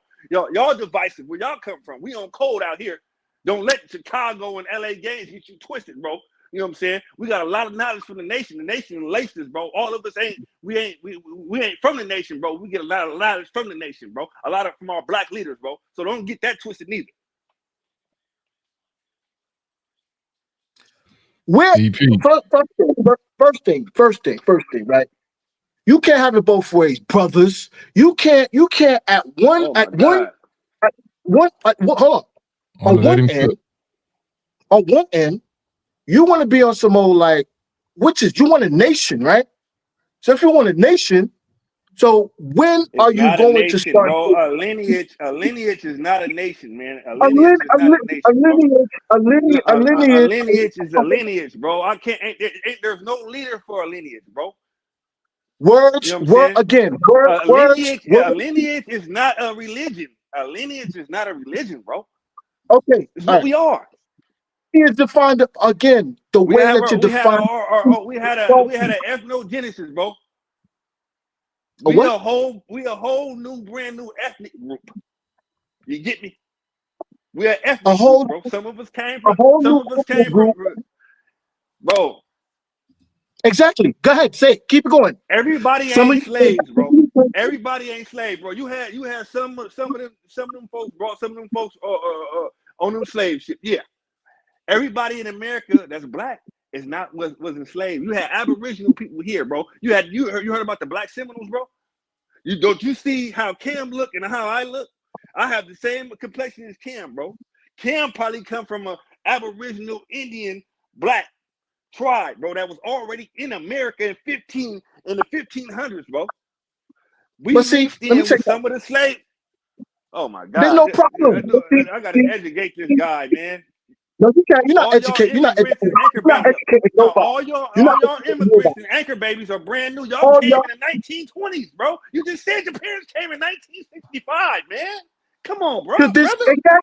Exactly. You're right. There's no shame in that, brother. But Haitians have been coming here since after we that, bro. But stop trying to point the finger at us. Stop trying to point the finger at us. Nobody you pointing the finger at us, and we're not having it. We not. Bro, that's the point. Bro. That's the point. Bro. Now see, there's a problem. Doing that back in the days, bro. When I was younger, bro. When I was younger, y'all wasn't doing that back in the days, bro. When we was on the front line fighting for our rights and civil rights in 1965, bro. That's the problem. You were used to see, you can't have it both ways. That's the problem. Now let me calm down. Ain't no both ways to it, bro. It ain't no both ways to it, brother. We was fighting for civil rights, and y'all jumped in line behind us, bro, and got all the benefits. Instead of with us, y'all did that wrong with the Latin. Oh my God! I don't mean to hop on your podcast. This guy right here, he acting like a busted tether, man. That's what. That's why you got to descend to that. You got to. That's why we here. You descended to barbarism. We coming to civilize each other. Y'all are here for the civil rights that leaders like Dr. King died for. Dr. King, Malcolm X died for y'all musty ass to be here, brother. And then you shot Tupac. Y'all gonna put some respect on it. Y'all gonna put some respect on it, brother. You shot Tupac. Man, you shot Tupac. That Tupac. Oh, you bringing up some Tupac, man. Tupac was a rapper, bro. A rapper dude that his family was in the Black Panther, bro. And he got involved in street stuff and got nothing to do with lineage. Exactly, and that's why I'm here. That's why I'm here. That's why I came to lead my people in this wilderness of North America to civilize them against savages who kill prophets like Tupac and Biggie. Yeah. And they won't kill me. Can't me up, man, with this dude, man. This dude just babbling. Yeah. You just babbling, man. I just gave him a full educated course. I gave him an HBCU. I gave him an HBCU education about Black history, bro. And he's still trying to buck, bro. You said what? Supremacy didn't tap. I said I gave you an HBCU education about Black history, and you still bucking, man. See, them white folks didn't buck broke you, bro, mentally. They didn't buck broke y'all. They didn't buck broke y'all mentally, bro. But see, that's what I'm saying. That's why it's a difference with me and Kim. It's a difference with me and Kim and y'all, bro. You can't break us mentally. Let me show you. You cannot break us mentally. We went through a travesty, bro. You cannot break us mentally. I don't care what. If you try to leave us with zero lint in our pocket, you're still not gonna break us mentally, bro. We got that Harriet Tubman spirit in us. You know, we got that John Horse spirit in us. You understand what I'm saying? We got the spirit. We got a certain spirit that y'all don't have, bro. That's why when Cam say that we are the chosen people like that, we are the chosen people, bro. Because y'all get oppressed and run, bro. Y'all get oppressed and run. Y'all get oppressed and identify with white supremacy, bro. We don't do that. You don't do that? So why Kendrick on Harper's Bazaar then? Why isn't he on Harper's Bazaar? How a better one? Why isn't he performing at your football league? Like Trump tried to buy USFL, but he's about to tap dance for the NFL. Who y'all talking to? And the only reason I'm talking, brother, the only reason is because I'm seeing how Jay Electronica want to jump off the porch to defend Jay-Z. Absolutely, like I said, we can go to Conrad Muhammad. We can go to Kevin Muhammad.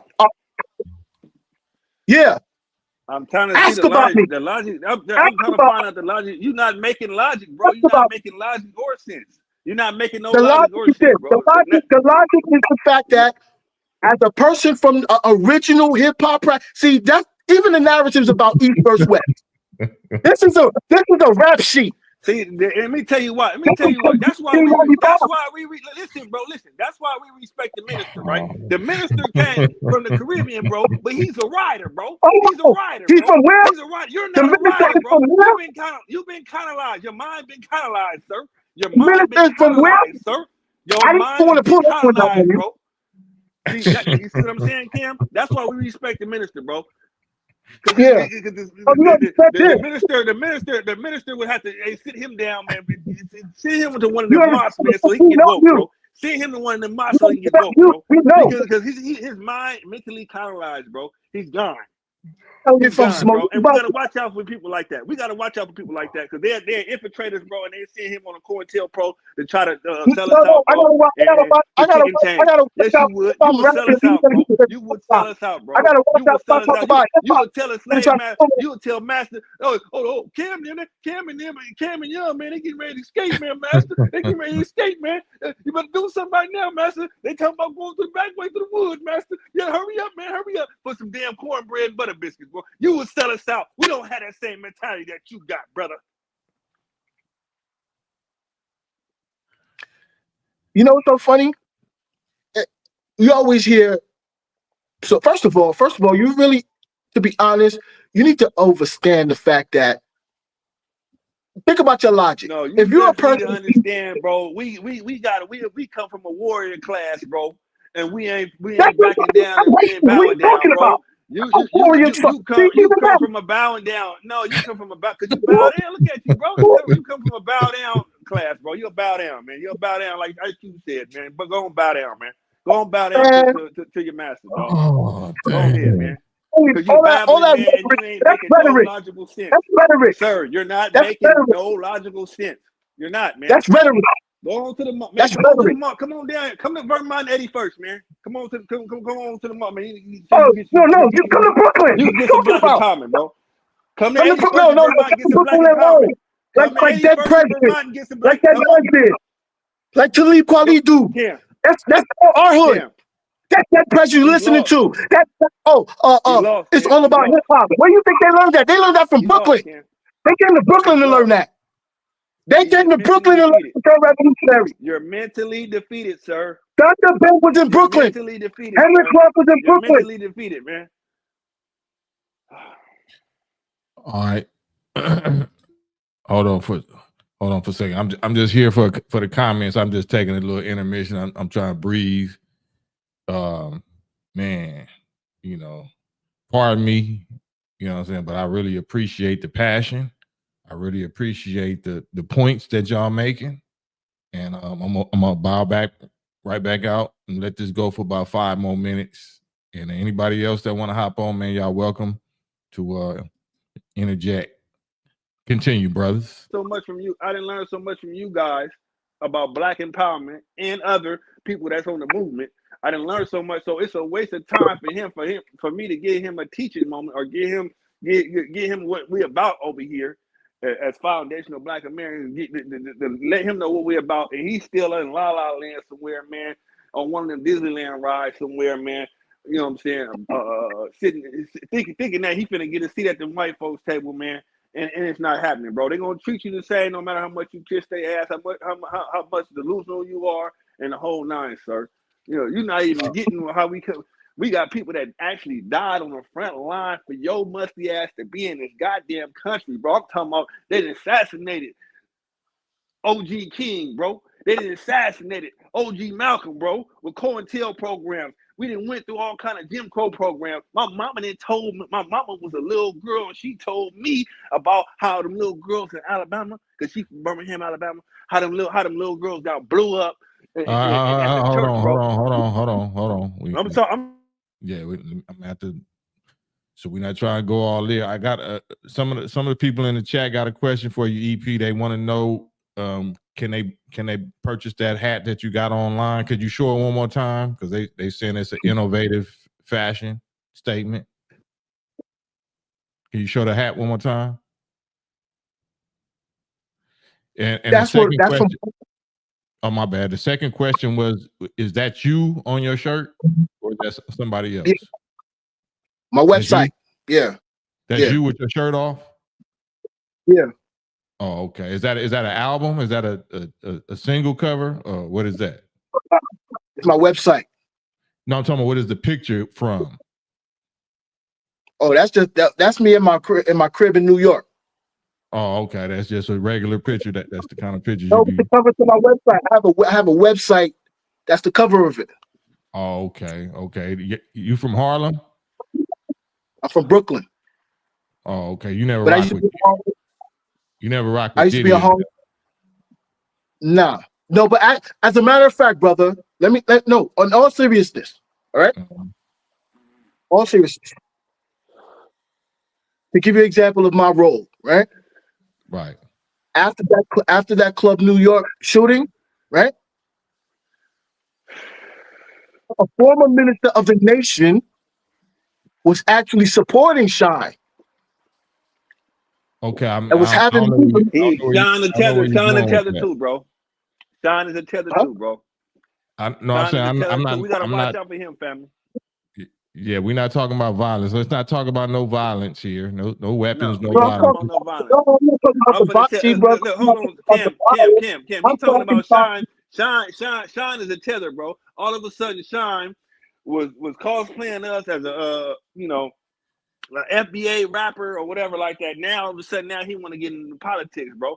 We gotta watch that, family. We gotta watch that because now we can't allow or support none of these folks, bro, that come from immigrant backgrounds or anchor babies, bro, to get no politics, bro, because all they gonna do is undermine us, bro. When we got a movement going on, bro, we trying to get our tangibles and our benefits, bro.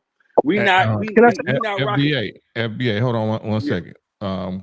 Just for the record, FBA Dynasty, how old are you?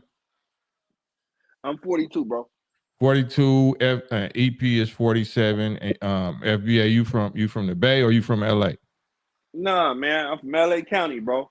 I stay in LA, bro. But I stay in LA, but I'm originally from East Side Long Beach, bro. I stay in LA, bro. I told you on 81st right there, on 81st Vermont. All right, and EP, right you from Brooklyn? What part of Brooklyn? Flatbush, you said? Flatbush? I represent the whole Brooklyn and whole New York, but musically, culturally, I represent Flatbush, Brooklyn. Got you. I just wanted to know. All right, y'all can continue. Got 2 more minutes, okay. 3 more minutes. Okay. Yeah, I'm just saying, bro. Listen, bro. I don't want to go, bro. Look, y'all that's what don't I'm want to saying. hear that no more, bro. Man, are you coming with this tether Niggas power, sir? are tired of Snoop. Niggas are tired of y'all banging. And you want to take our country stuff and act like you invented it. You did. We talk about black empowerment. We are talking about black empowerment, sir.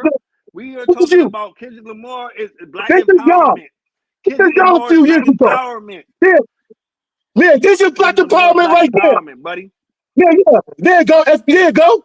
And where's everybody now? Hey, there's your man. Everybody's mouth shut.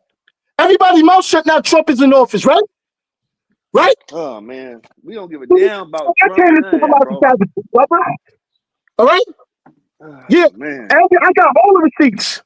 Okay? Man, look, you mad because your girlfriend, you mad because your auntie Kamala, man, your auntie Kamala got booted, bro.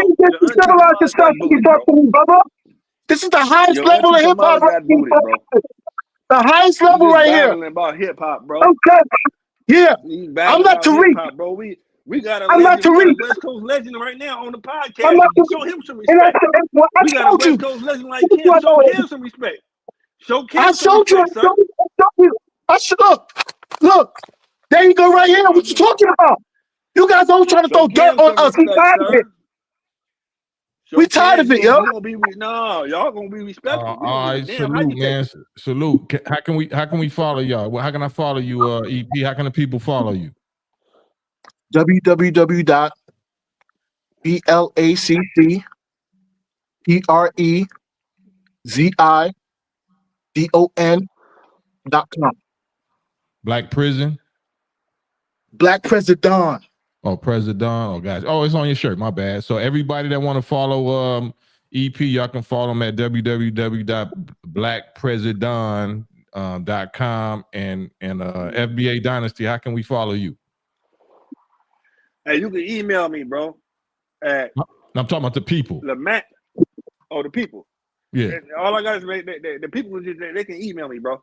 Oh, okay. They can email me. Yeah. At LAMANUL321@gmail.com.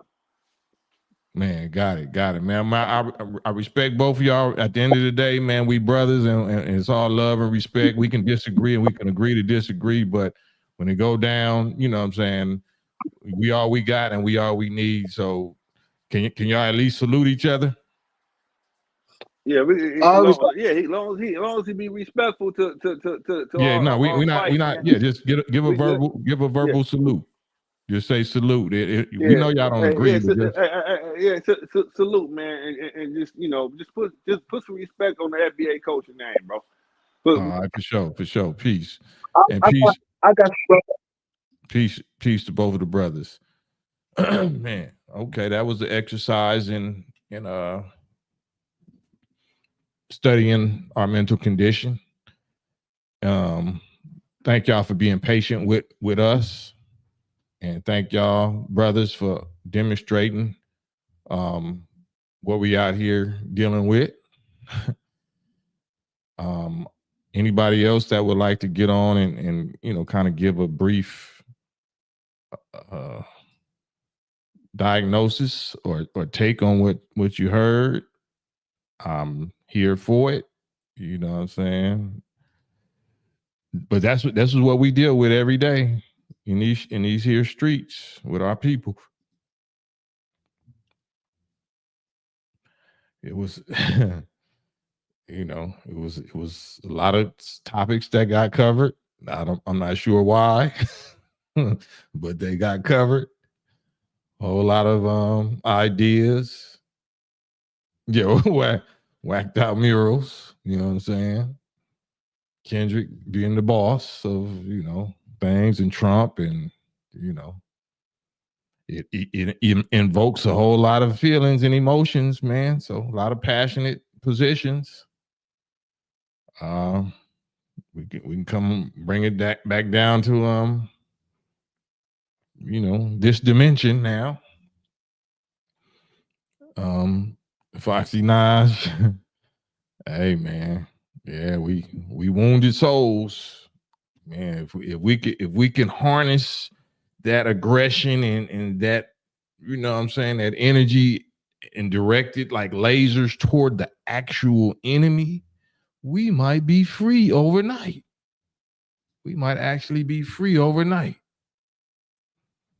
So I'm just trying to see how much energy, like somebody said, they like some jailhouse, or I ain't gonna repeat what he said, but like if you keep it going, they gonna go all night. If you let them go, they gonna go all night. So I was like, man, it's like the Incredible Hulk. They was getting stronger and stronger the madder they got. Like,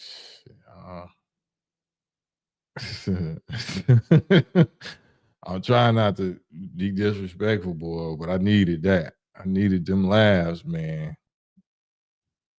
Willie Lynch mentality. I don't even know if that's Willie Lynch, Cote. That that's just where we at.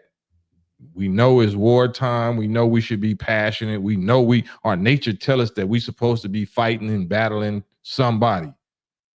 Unfortunately, we see that somebody being ourselves and each other.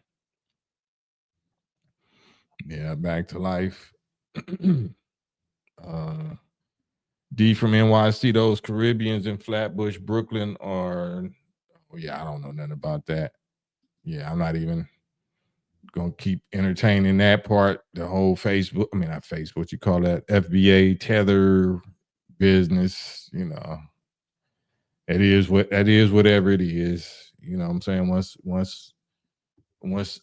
the Most High let Trump and let these powers go, these satanic Euro powers go on us in this country strong enough, we ain't gonna be talking about tether nothing. We ain't gonna be having that argument. He gonna let them fiery serpents go on all of us. Yeah, we gonna get it together like the Bloods and Crips gang truce of '92. So all this energy argument that we got against each other, boy, you sure could focus that somewhere else on a more productive target. But we just here for it, just here to observe. y'all was eating him up about that hat though. Damn. Y'all was on him about that hat. Damn. Yeah, the chat, boy. I ain't never had a chat that funny. I need to do this more often. You know what I'm saying? Just let people go at it without them, doing no violence threats against each other. I don't talk no violence, but I needed that. I'm gonna post this back up and that was hilarious. Yeah, it was definitely that, Robert. Yeah, Robert, it was that. But you gotta, order comes out of chaos. Sometimes the laws of nature and the laws of creation, you have to let the chaos happen. Because if you don't, it's gonna happen anyway. The quicker you let the chaos happen, the quicker you can get to the order out of the chaos. But if you just trying to suppress and never let the chaos express itself, it's just going to build up even more. It's just like a volcano. If it's there, if it's pressure there, it's going to come out. You got to let it come out just in a controlled environment. So that's what we do in the nation. Earthquakes are caused by the Son of Man by experimenting on high explosion. So you just, make sure it's a controlled environment and you're able to control the, and that's how you do it. Say, never seen a hat like that. Yeah, fire fist, boy. You down there made me blow a snot bubble with some of them comments you just said. That shit was hilarious.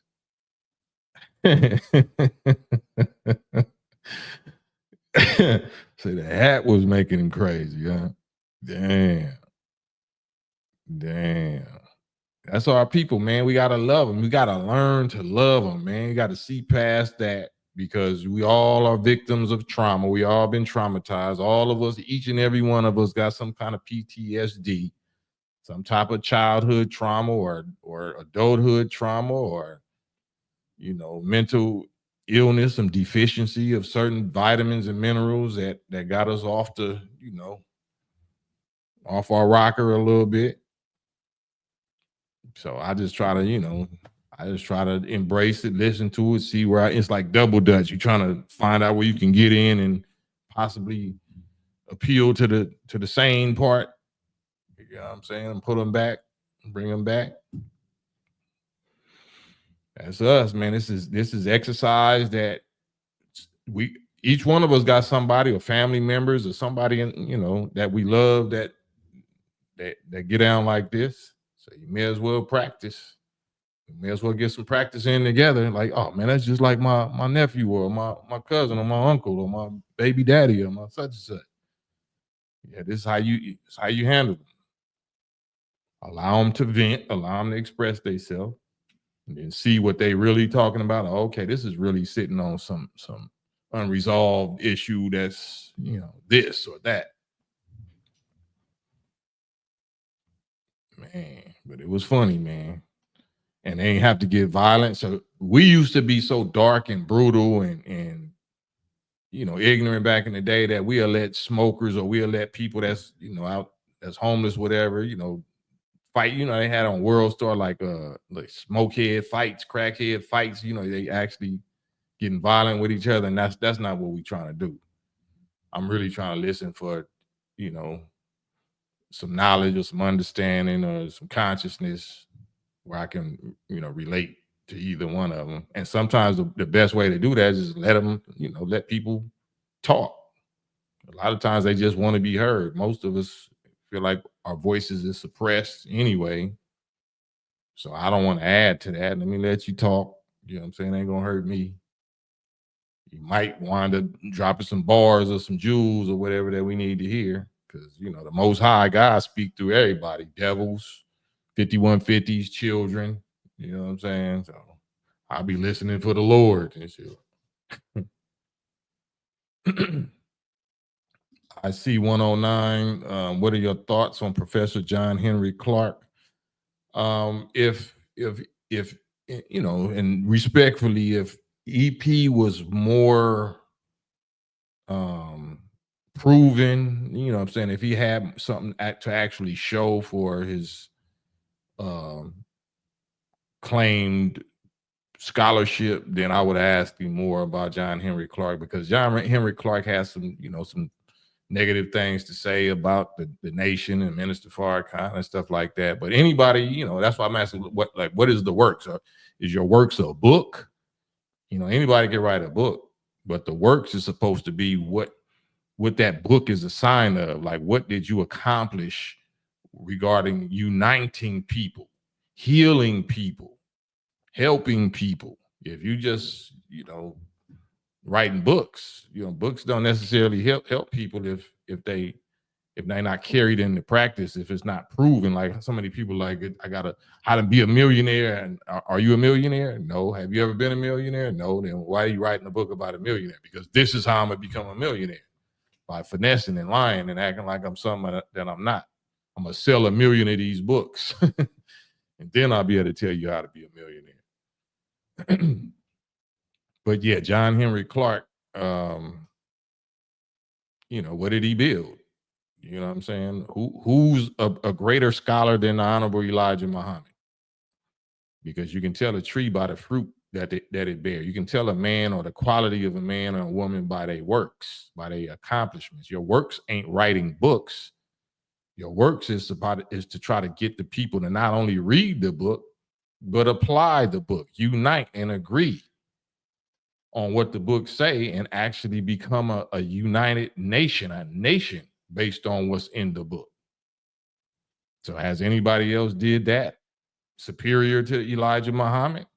So I don't care what scholarship or sources or scholar or researchers or whatever you claim to be the best, if they didn't produce equal or greater than what Elijah Muhammad produced, then they're not equal or greater.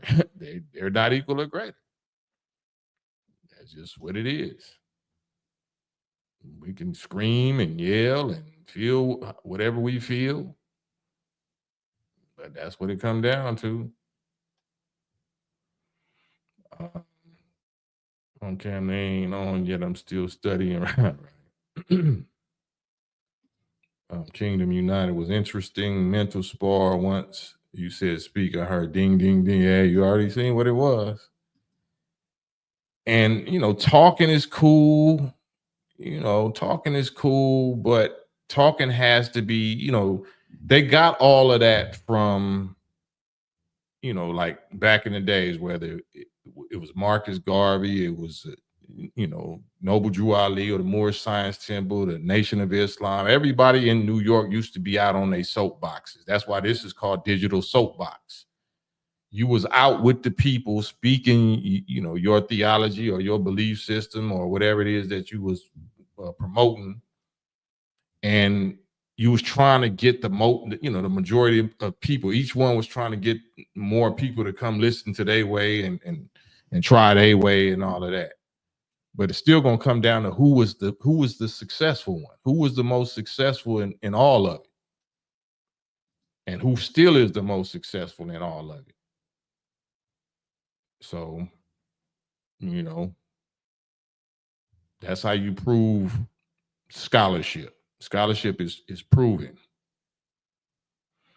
Most Honorable Elijah Muhammad is the recipient of divine revelation. The scholarship of this world is still playing catch up, absolutely. But he's a scholar of divine revelation. So he's a scholar and a recipient of divine revelation, something that you can't research because it's not available. It's not been available for no researchers or no people that have had that information.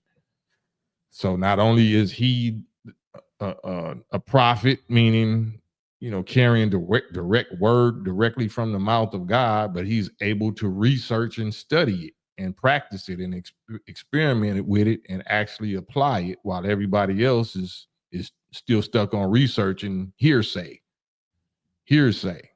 from people that wasn't there, that didn't witness it, that's listening to stories, handed down stories from people that wasn't there, that was listening to handed down stories from people that wasn't there. So how good is research if you ain't proving it, if you can't prove it? It's a lot of mathematical theories. It's a lot of anthropological theories. Okay, prove it though. Prove that it was true. Anybody can write a book. Anybody can read a book. Anybody can lie in a book. Prove it. That's what it comes down to. So the nation proved it and proves it. So, but we think, being on TV is success. We think writing a book is success. We think getting money is success. That's not success unless that's your goal. If your goal is getting money by any means necessary, no, we don't do any means necessary. What even what Malcolm said once he left the nation, that ain't how righteousness go. It ain't by any means necessary. It's by righteous means necessary. Only righteous means.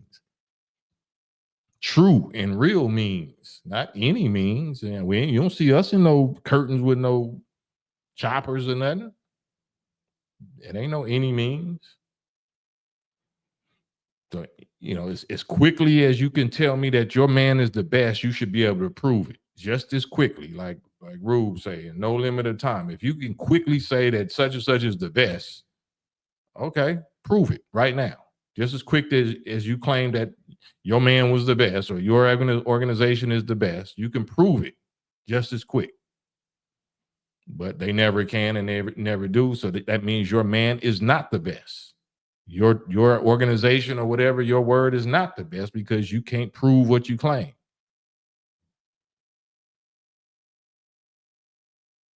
So, and I wouldn't even, y'all going hard on dude talking about FBA tethers or whatever. Y'all, you got to probably say that argument for somebody that's more accomplished. Say that for somebody that's actually, a professional that, that actually has followers or something. I wouldn't waste all that energy on somebody that you see, clearly, ain't working with much. You understand what I'm saying? So I don't want this to be like an exercise, like he a punching bag and everybody want to punch on him because he can't punch you back. I would rather us deal with people that can punch back, that can hit us back with, some formidable, punches. Deep on one. Everyone else has their lineages: Jamaican, Haitian, Nigerian, Ethiopian, Puerto Rican, except we delineate as FBA. That's the divisive because we're not going to continue to be leached on. I'm not understanding that, but I understand the FBA or the DOS argument. I understand that. But you can't finesse. That subject is a divine subject. That's a God subject. That's a universal law of justice subject. We're not going to get no justice or no reparations, dealing with that subject from the slave master. That's not going to happen like that. We're going to get that according to each other, right? Somebody's going to be in charge of it, right? So if Gaddafi would have been allowed to live and actually turn over the wealth of Libya to the descendants of slaves of North America, like he promised and he was in the works of doing, try to give the first $1 billion to Minister Farrakhan, it was going to have to go through Minister Farrakhan. Just any black people in America wasn't going to be able to be recipients of that or benefit from what Gaddafi is offering. It's still going to go through authorities, people that's authority. No, you can't get it just because you think you deserve it. No, this is going through Farrakhan. Whoever Farrakhan says or whatever, his criterion to identify who's FBA versus who's DOS and all that. It's not going to go according to, our little new jack definitions or whatever. This is a divine thing. This is a divine thing. That's why we ain't got no reparations yet, because we thinking we can do it some political way. This shit ain't political. Our reparations ain't political. This is a God wrath come down to destroy, Babylon subject. That's how your reparations is coming from Pharaoh being destroyed because of 9 curses or 10 curses and plagues. That's gonna make him cough it up. But y'all don't believe that, right? So y'all believe in voting. Y'all believe in paperwork and, sovereignty and nationality, and the word black is not cool and true. Like, all right, man. All right. All right. It haven't worked yet. It's going to be a leader, though. Whether it's called FBA or DOS, it's still gonna have to be a leader. So if we don't acknowledge who's the leader, who's the authority, you're not gonna get it. And and if you don't recognize and submit to the authority that is going to be given to and through, then you're not going to get it again. You're not going to have it your way. This is not Burger King. You're not going to have it your way. You're going to have it the Most High's way. Period. And if y'all haven't noticed, armies are necessary. An army is necessary. Just some individual black people that got attitudes and feelings and anger and all that and talking about what you deserve, that's not going to make an organization, an army of organized black nation people give you what you want. If God gives it to the nation, or if he gave it to the Hebrew Israelite nation, or if he give it to the Moorish science nation, we're not going to get it just because that's what we want. We're going to have superior arms or force to be able to force you to give us what we want. It's always going to come down to arms or force, might, strength, army. That's what arms mean, army. Do Negroes got an army? Do descendants of slave FBAs got an army? Because the Nation of Islam do. You know what I'm saying? The Nation of Islam do. And we train. We train as that. From what I saw, I think, a lot of different factions of Hebrew Israelites, they got armies. You know what I'm saying? They train. Y'all better wake up and smell the coffee. y'all better, I don't know what y'all how y'all think y'all gonna get these things.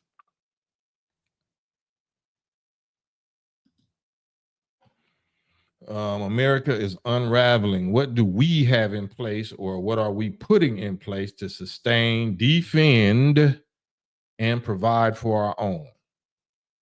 If it's wartime, defend is the number one, because even if you have something, if you can't defend it, somebody gonna take it.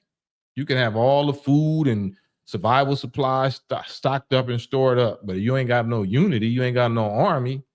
It's just like the Bible say about the wicked. The wealth of the wicked is just stored up for the righteous. Okay. The wealth of the unorganized and the disunited is just stored up for the organized. How about that?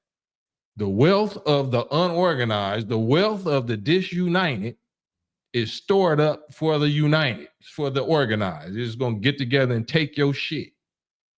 And maybe take your existence. So what we screaming about FBA and all this stuff for if it ain't no organization, ain't no discipline, even as FBA or DOS, you're not recognizing no leadership. You're not submitting to no military or line organization. So what's the point? What's the point? Everything come down to force. Everything come down to arms and army and force. Right? How you going to have law without law enforcement? And enforcement either means you got if you're a minority of people, that means you got to have a majority weapon that equalizes your minority numbers. Meaning you're a minority of people, but I got some nukes that'll bomb your masses of people. But you don't got that, and you don't got the majority numbers. What are you talking about? What are you arguing about? It's a lose-lose situation.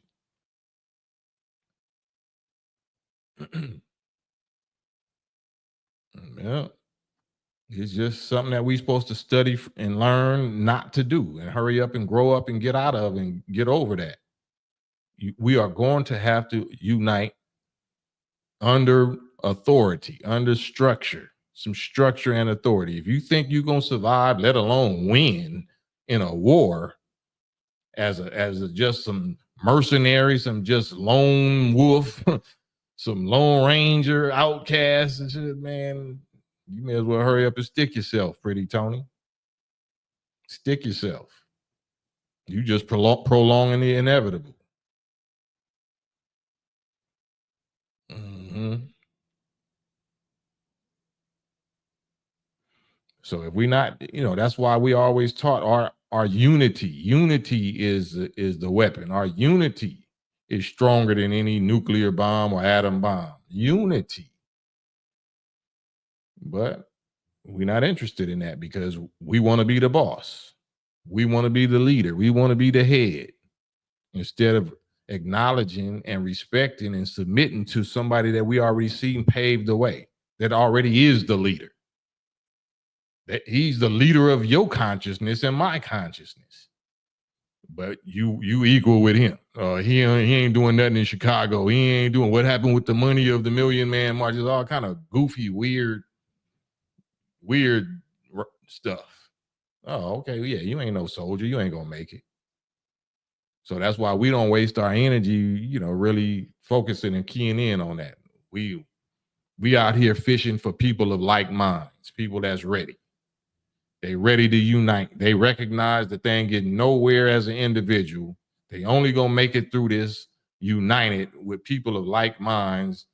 That's an army that's tight, that's together, that's unified like a solid wall, that recognize the real enemy, recognize the reality of what time it is and what must be done and who it must be done with or who it must be done to. If you ain't on that, then yeah, just party up, man. Party up, party hard, eat, drink, be merry, because you know what happens tomorrow.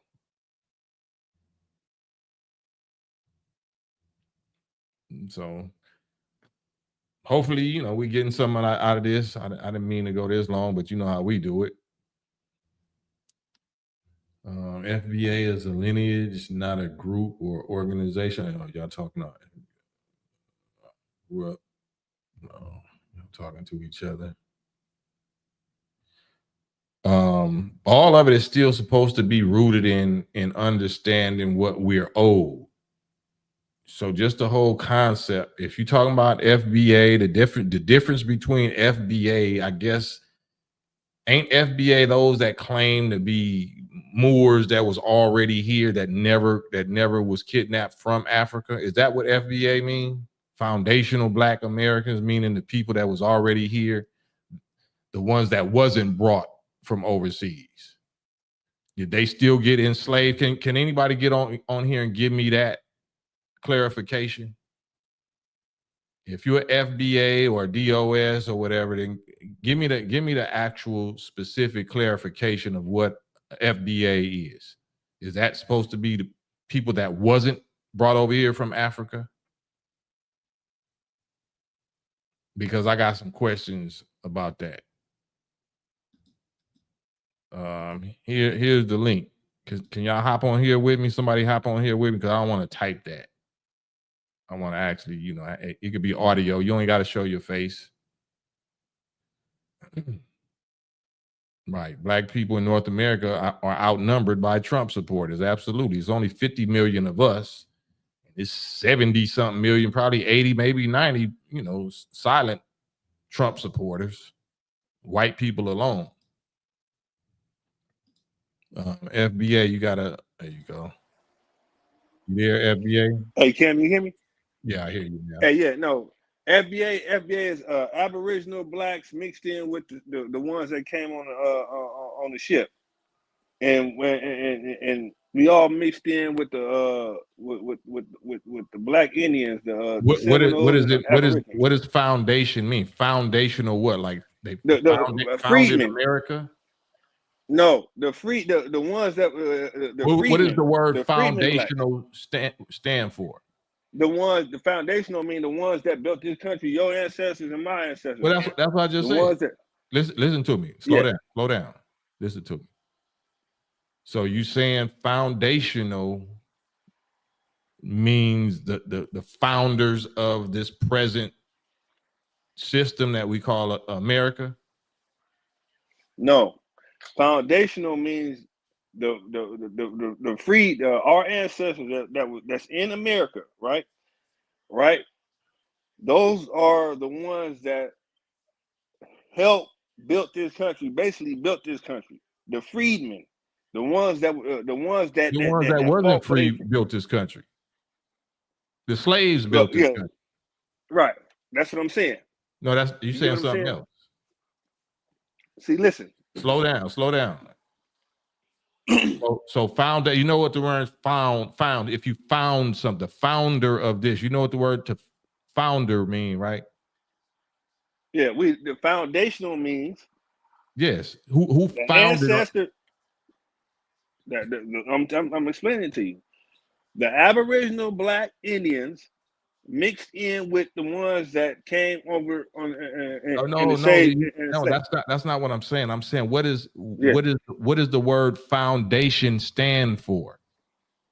Well, foundation is just we put the foundation on there so people can't cosplay it and mix it around, because let me tell you, like now, slow down. No, you're going somewhere else. Slow down. You're going somewhere else. I'm not EP, so I'm not gonna let you go this there and there. Stick with me on this.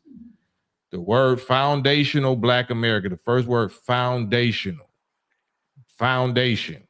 Foundation means the base or the basis of what? What are they the foundation of? We are the base, right? The Black Americans in this country, the ones that helped build this country, we are the base. We are the foundation. Cam. You said help build this country. Who did we help? Well, the ones that were enslaved, right? Before they got freed, right, Kim? No, listen, this is what I'm saying. Who did we help build this country? The ones that was in slavery, Kim. So you saying we helped the slave master? Yeah. It ain't help, we was forced. But I understand that, but so did we help them build it, or did we build it? We built it. So why you say help? Yeah, that's what I'm saying. I took the help. I didn't mean to say help, but we were forced. Okay. So, and we didn't, and we are the ones that basically didn't, before it became a United States of America, we were the ones here, right? That fought for our freedom, right? It was the ones that fought in them civil wars. It was the ones that went to war with Thomas Jefferson soldiers when we had the rebellion down there in Florida with John Horse and them boys. You know what I'm saying? So look at this definition. It says Fret D Guitar said, I just typed in, I asked Google or AI, and it says foundational Black Americans, FBAs, refers to a specific group of Black Americans who are descendants of enslaved Africans brought to the United States prior to the Civil War. It don't say nothing about Black people that was already here. Yeah. I mean, even the Aboriginal ones, that's where they came from. The Aboriginal ones came from Africa. Everybody came from Africa. Everybody didn't come from Africa. So you telling me so white folks don't have no African DNA? There's no such thing as African DNA. Africa didn't produce nobody. Well, it was a white guy I met, and he took a DNA test, and he said he had some Nigerian DNA. Listen, there's no such thing as a Nigerian race. There's no such thing as a Ghanaian race or Kenyan race. African is not a race. Yeah. You understand? African is not a race. It's an ethnic group. No, Africa is just a land mass. It's a geographical piece of land that didn't produce us. Africa didn't produce us. We settled on Africa because we said Africa or North Africa or the Middle East was the best place for us to settle. Africa didn't produce us. We are not Africans. Okay. So before we settled to the continent of Africa, where did we come from, Ken? Black people came from triple dark, infinite black space. That's where we came from. We're black because we are self-created out of the material of infinite black space, black matter, black energy. We produced the planets. We grew the planets. The planets came from us. Okay. That's why we're black. Africa didn't make us black. We made Africa. I believe everybody came from Africa before everybody spread out to different countries. I think everybody came from Africa. Okay, why did we come from Africa?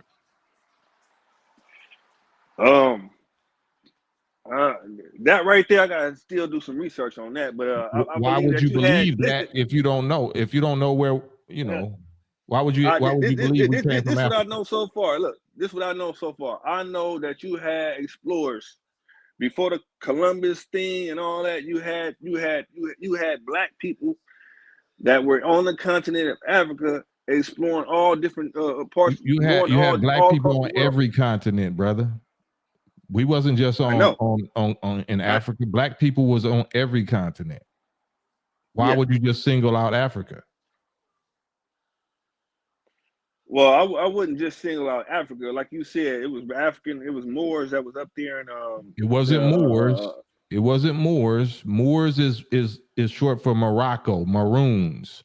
So that's just like saying Africans. We're not Moors and we're not Africans.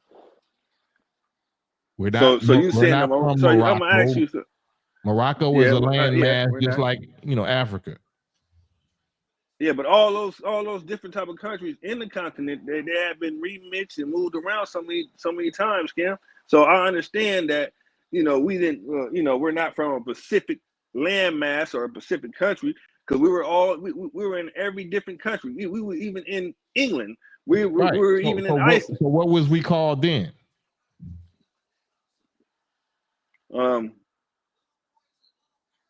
If it's black people that never lived in Africa for millions of years or whatever, and was living in Europe or whatever, you know what I'm saying?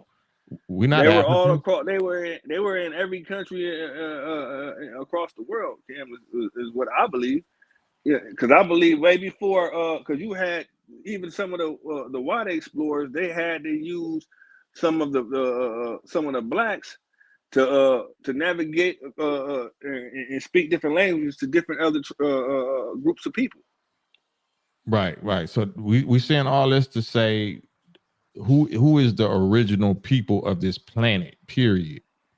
Not we all came from Africa, because that's a lie. That's the question. That's the question. That's the question you got from me. Who is the original people? Yeah, who is the original man and woman of this planet? Of the planet. I believe the melanated man is. Right. It's what is melanated? Yeah. What's another word for melanated? Black. Right. So it's not the African, right? No. So we're not Africans, but we being specific, if you're talking about the slaves that were taken for the last 400 years, they were taken from Africa. That's right. How we being specific about what we are identifying Africa for. We're not identifying Africa because all, black people came from Africa. No, the slaves came from Africa. Right. You understand what I'm saying? Right. They came on I think they came in custody, and they also came as explorers too to the Americas. But that's not just Africa. The original black people, that's why it was already black Indians here. They didn't come from Africa. They came from wherever they came from on the planet. India. Right. Asia. Yeah. Australia. You're right. All the Aborigines in New Zealand, and we was everywhere. Right. Yeah. I can say that makes sense. Yeah, so I'm just saying the foundational Black America thing. I'm just trying to specify: did they say that it means those of us that was brought from Africa, or do they say that it means those of us that wasn't brought from Africa? Like they trying to make a division, saying that foundational means the people that was already here, not the blacks that was brought from Africa. No, we talking about the ones that went through that went through that travesty or that 400-year mark before a United States was called United States. But that could be both of them. So listen to what I'm saying. Mm-hmm. That didn't happen either way until the white people got here. Whether they brought niggas with them and enslaved the niggas that they found. You know what I'm saying? Both parties still have fell under the same slavery at the same time. Yes, sir. You understand? Yes, sir. Yeah. Yes, sir. So I'm just trying to find out from people that call themselves.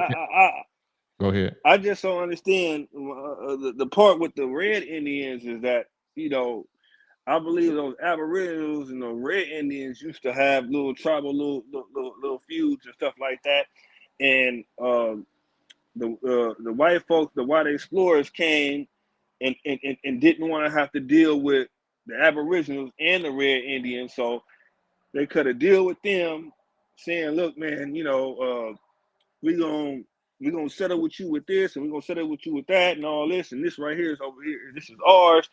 And some of the white explorers, they kind of integrated and try and really they deceived the Red Indians because they made it with some of the Red Indians, and even like you said, the $5 Indians. You have ones where they was running Red Indians off their land, and then going to the office and paying $5 to sign up to be legally one in one of those native Indian tribes. You so saying the $5 Indians?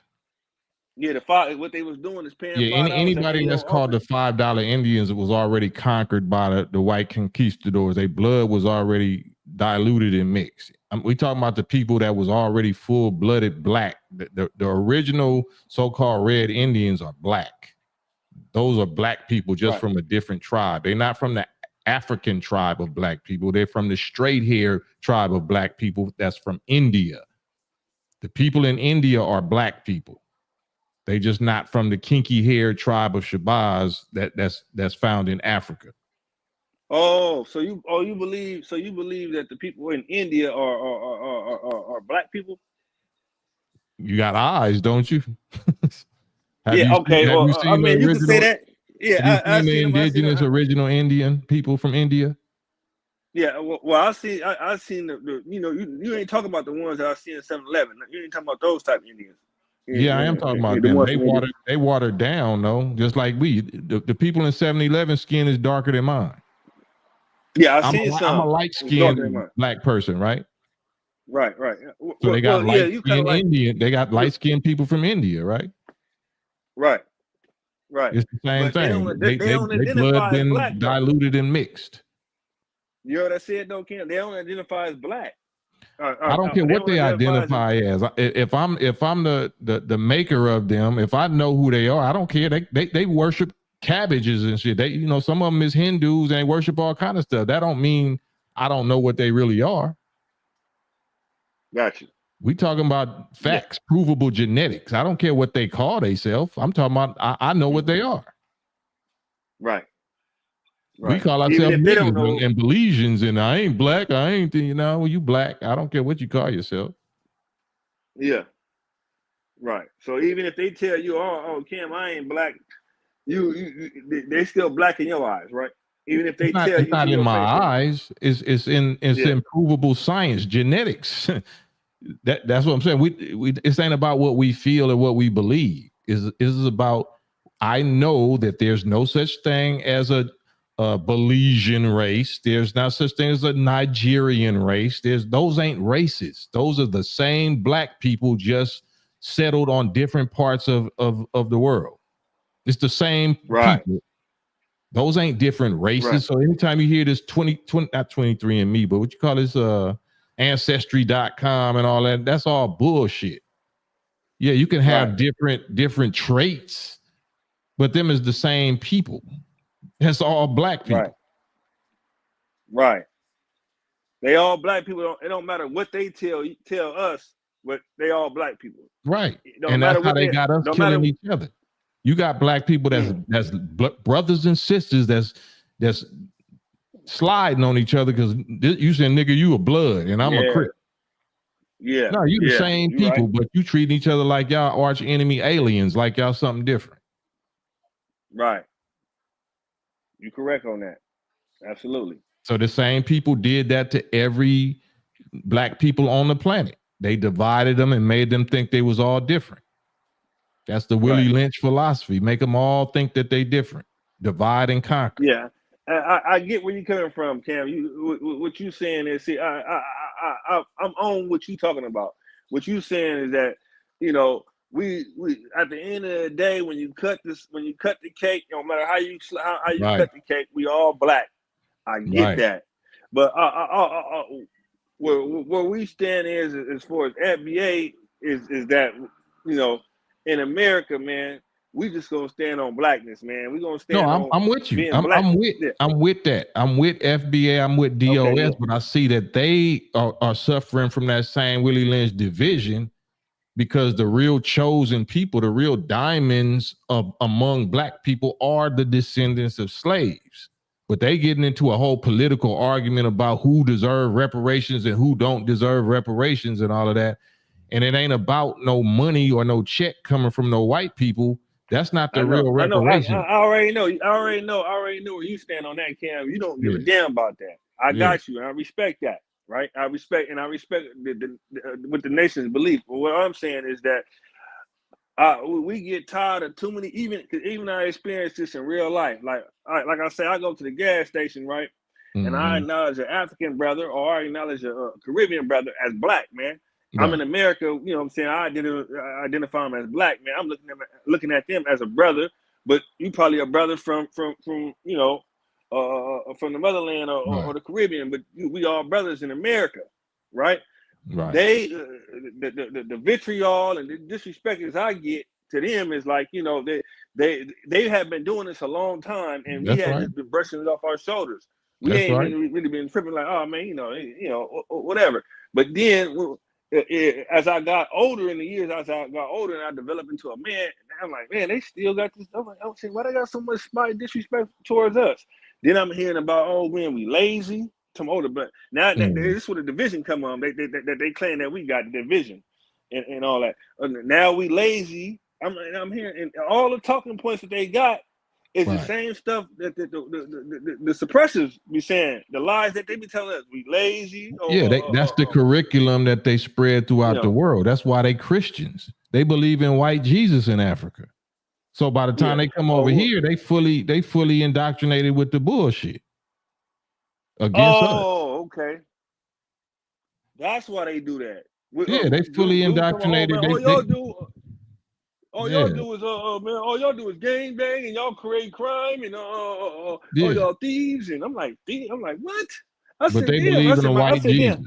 But they believe in a white Jesus. I'm like, damn, my mama drove a bus for 20 years. My daddy retired from UCLA university. He did 20 years up there. I'm like, damn, I said, how black folks is lazy. My mama ain't raised me to be like that. My mama ain't raised me to be no criminal. My mama ain't raised me to be degenerate. I said, why is it slanted towards us like that?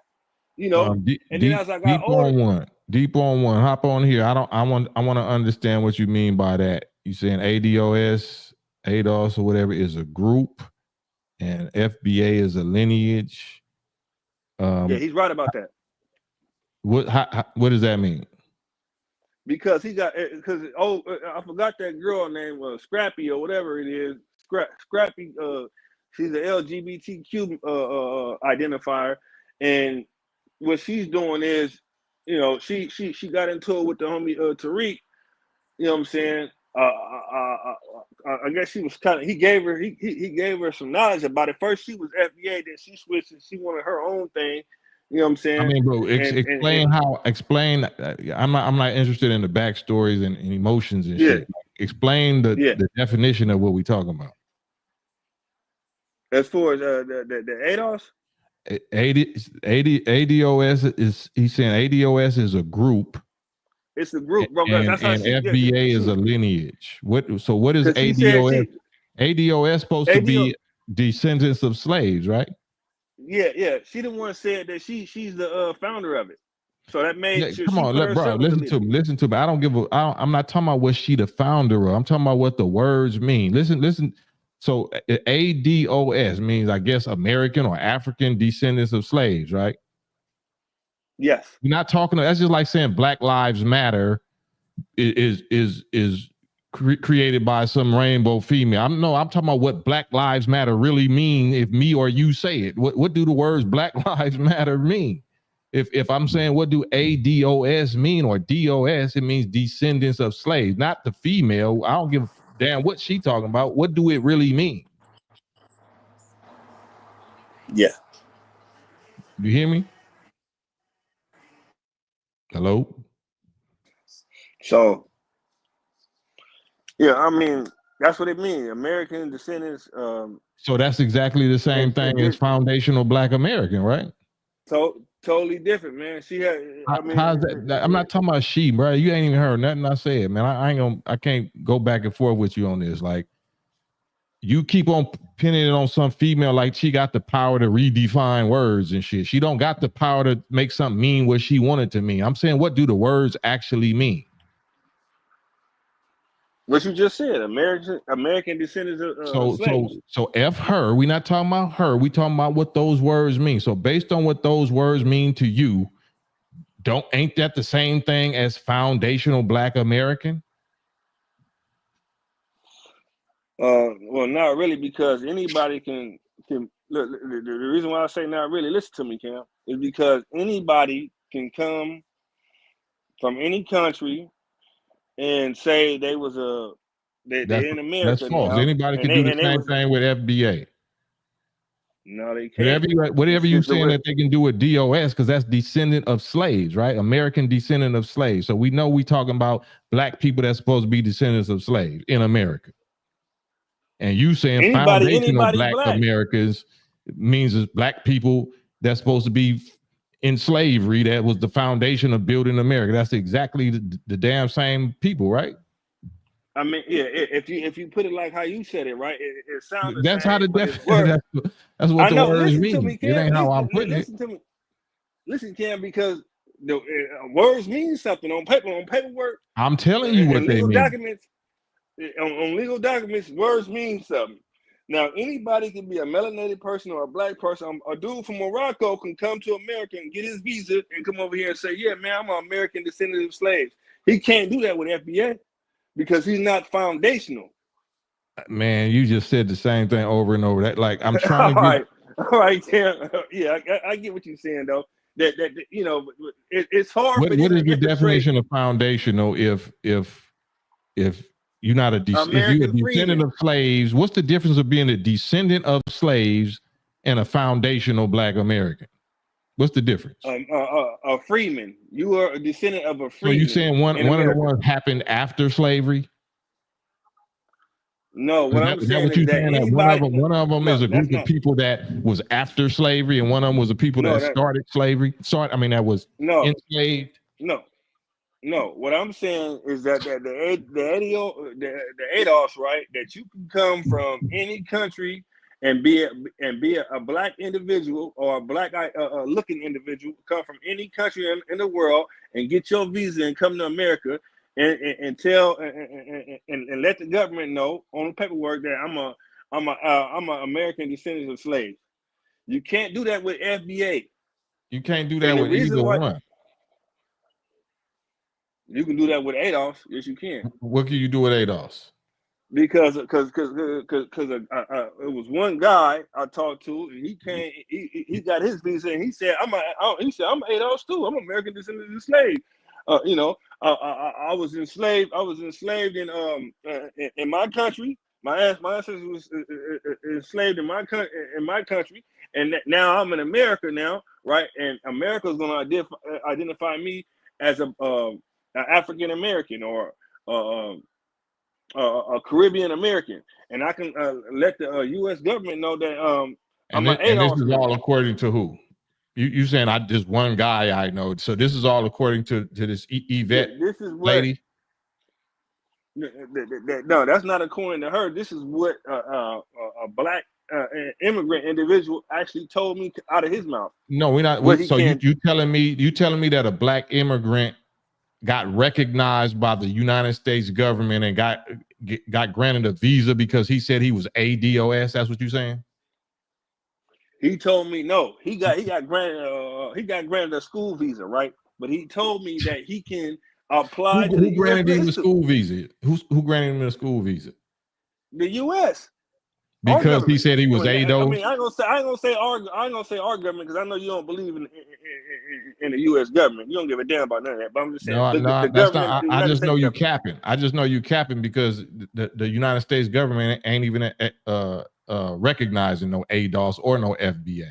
No, they don't even recognize. I ain't say. Listen. I didn't say they recognize FBA or they recognize ADOS. How else he gonna get a visa? How else he gonna get a visa? He got an educational visa. Because he said he was ADOS? Right? He said he can. Come on, all right, bro. I'm gonna let you go, bro. Peace to you. I'm turning into Popeye. That's all I can stand. I can't really stand no more. I'm just tired. But all of this energy that we spend on trying to reinvent a wheel and argue about like when the nation been here working and rolling better than everything put together, all this new stuff, black whatever stuff put together for the last 95 years, and we just don't want to be a part of that. We want to bang some new stuff that we created. So okay, y'all do that. Y'all can have that. Good luck. You know what I'm saying? Sweet dreams. All that great stuff. But yeah, I'm not here to type, especially not now. I'm so burnt out listening to so much different stuff. If you wanna hop on here with me, deep on one and explain it verbally instead of typing, because my eyes hurt. Mr. Lambo, I just listened to that full K Dot. He defiantly the boss. He definitely the boss. Hey, that's what I think. That's what I say. Oh, I heard. Robert Epps, Tariq had beef with Yvette's ADOS, and so he started FBA, Foundational Black. Oh, so these are just two things that were just started as organizations, because that's like Black Lives Matter. So Black Lives Matter in real life. We're not talking about a 501(c) and shit organization or some scam organization that got a website. We talking about the 3 words, Black Lives Matter. Do Black Lives Matter? Yes.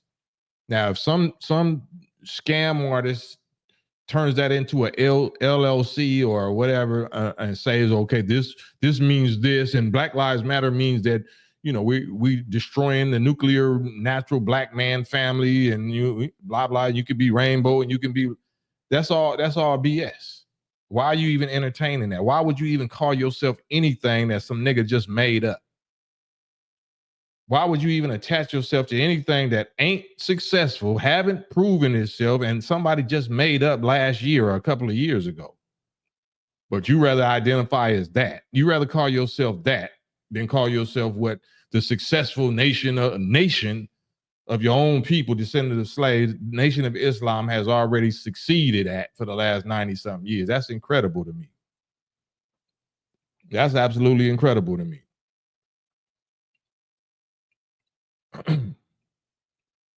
Man, G Brown, Kendrick Lamar, GNX album, straight fire. Man, that's what I'm saying.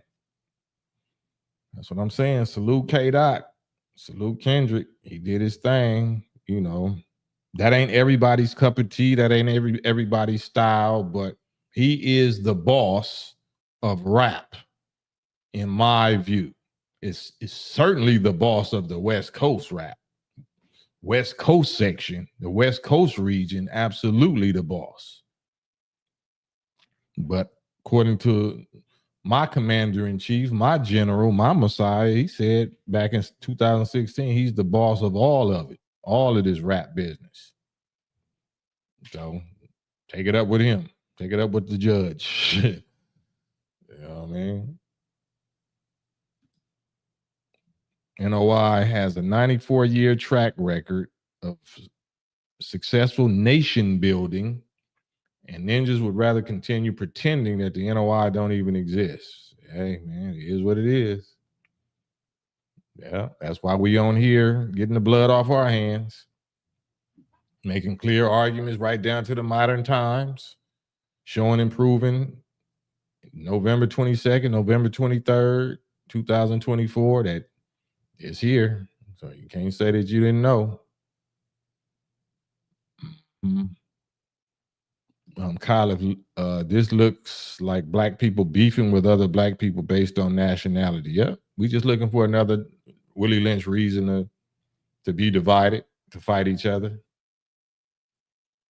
Yeah. Ishmael Wilson, FBA is not an organization. It's just a term used to identify the descendants of slaves here in North America. Yeah, well, somebody just lied then, right? I don't know. Hey, man, I don't know. I'm just reading. I'm not, I ain't read up in all of it. Joshy 13, what's up with it? Hockey Quayle.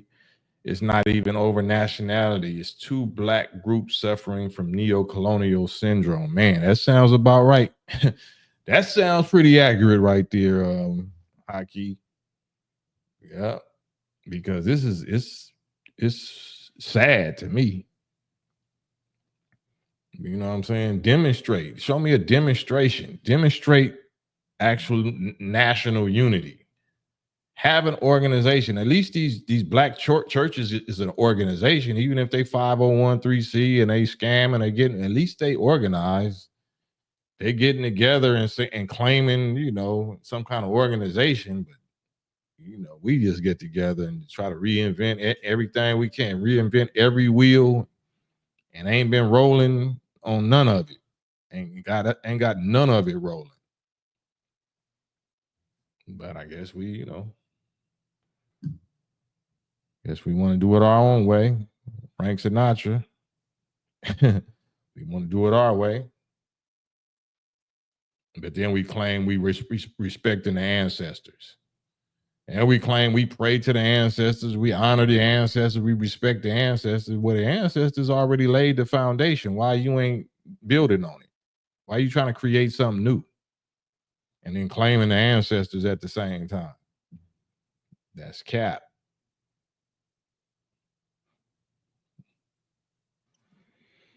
Man, I guess I'll go 3 hours and 2 more minutes, right? Incredible, man. Bless our hearts. That's what Kendrick said in one of them songs. Bless your heart, bless our hearts. Shout out Ice Cube, Man Down. Shout out Cube, new album, Man Down. Hand Down, Man Down. Because that's allegedly what that album is.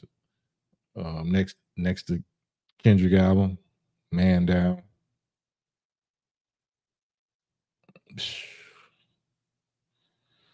Salute to the chat. Hit the thumbs up, hit the like button if y'all don't mind, and hit the like button. Let us know we in here. We got up to a little 100 and something. Right. Man down. Robert Epps is really semantics. Yvette started ADOS first, and Tariq had beef with her and started FBA. Both really means the same thing. Yeah, it's just reasons to beef, and it's just everybody want to be a leader. Everybody want to pray to their own new God. You know what I'm saying? So if that worked for you, and people, if they looking for something new and they think that something new is better, just be careful. Just be careful. Because I heard Tariq praying, like he prays to I don't know if he prayed to Ogun or some guy. I don't know what the God is or whatever, and everybody got the right to, but you believe in that same God, is Tariq your prophet? Is he your leader? Is he your Messiah? Because that's what you're doing when you following that. You putting your whole lifestyle in some other man's hands, that you feel like is a greater scholar or more research, more accomplished than you. Y'all better be careful. Y'all better be careful. Y'all might be following somebody and making them a prophet, making them a false prophet over the real Messiah. You better be careful. Yeah. CMC's technique is class. Salute to you. Salute. Likewise. Likewise. Mm-hmm. We've already been given the instructions from ancestors Martin Delaney, David Walker, Denmark Vesey, Gabriel Prosser, Henry Hyden Garnett, Marcus Garvey, Elijah Muhammad. Elijah Muhammad ain't an ancestor. He's alive, but I hear what you're saying. We don't follow no dead men. That's what we got to stop doing. Dead men can't do nothing for you. Dead men, yeah, they have laid certain foundations that it's up to us to build on, but they can't lead us. You need living leaders. Living leaders. We don't follow dead leaders. Somebody has to be a living leader. Even if you studying, dead people or ancestors' writings or examples, it's still going to have to be a living leader that's going to assume authority positions and chain of command positions. So that's all they come down to. We just have a problem with submitting and following Black authority over us. It ain't no ifs, ands, no other way to say it. That's why we won't be successful, because we will not submit to the authority of another Black man. We will not recognize and respect their authority if they're alive. We're going to keep going to dead leaders because the dead leaders can't make us do nothing. They can't require no discipline and no demands of us. We love claiming dead leaders, so we don't have to follow no authority. So we don't play that in real life. The true and living God, the real army of God, we acknowledge the living. We submit and obey the living Black man authority. Yeah.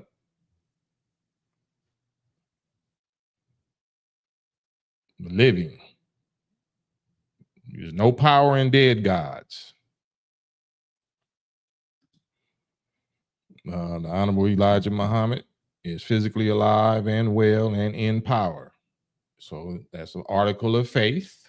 We already shown and demonstrated receipts to that effect in the form of direct communications in 1985 by the Honorable Elijah Muhammad on this big UFO mothership wheel that we've been teaching about since the 30s. And he gave direct instructions, detailed revelation instructions to Minister Farrakhan about what President Reagan and the Joint Chiefs of Staff had planned in the form of a war against Gaddafi in Libya and a war against Nation of Islam and Black youth of America in general. Is already there, receipts already verified by the United States government and all of that. So Elijah Muhammad is not dead. He is not an ancestor. He's the living God in person, in power. Take it or leave it.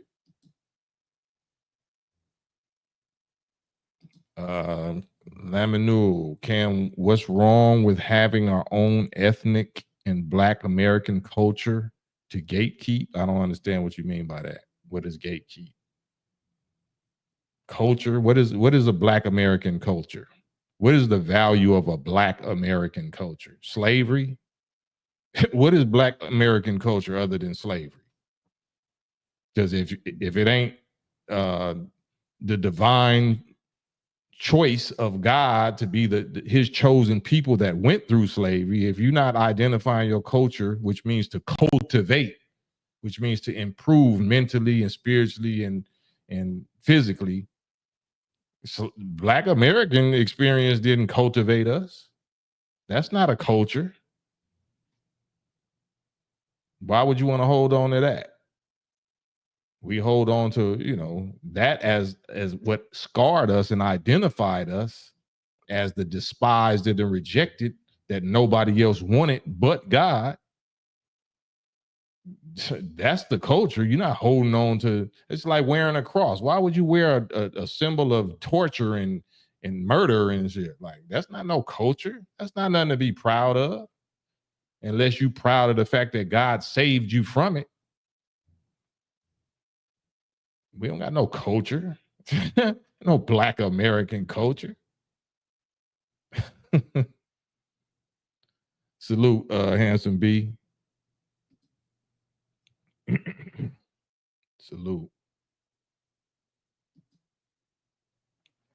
Robert Epps, Master Fard Muhammad called us in the wilderness of North America his uncle. That's right. And he called it the wilderness of North America, the hells. Our culture, Black American culture, is hells, the hells of North America. That ain't what we want. That ain't what we holding on to. We trying to destroy that. We trying to leave that, separate from that. Man, I guess I've been on here long enough, unless y'all want to add to that real quick. But I know I didn't talk y'all ear off. I really appreciate y'all company though, man. I really respect and love y'all's participation and y'all's insights and y'all views and even in your disagreements. I love y'all for that. You know what I mean? Lemuel, we survived the demolition that no one in the world could have. Come on, Cam, a lineage is not a religion. I don't know what you're talking about now. Hop on the live with me, Laminul, because I don't know what you're talking about, seriously. And texting, especially when we disagree, it don't mean we beefing. It don't mean we're gonna be dissing each other. But whenever it's a disagreement, the last way that you're supposed to try to communicate a disagreement is through texting, through typing, especially on something this important. You know what I'm saying? Just hop on the live real quick on the audio and let me know what you mean. Because you saying, "Come on, Cam, a lineage is not a religion." Like, I don't even know what you mean. We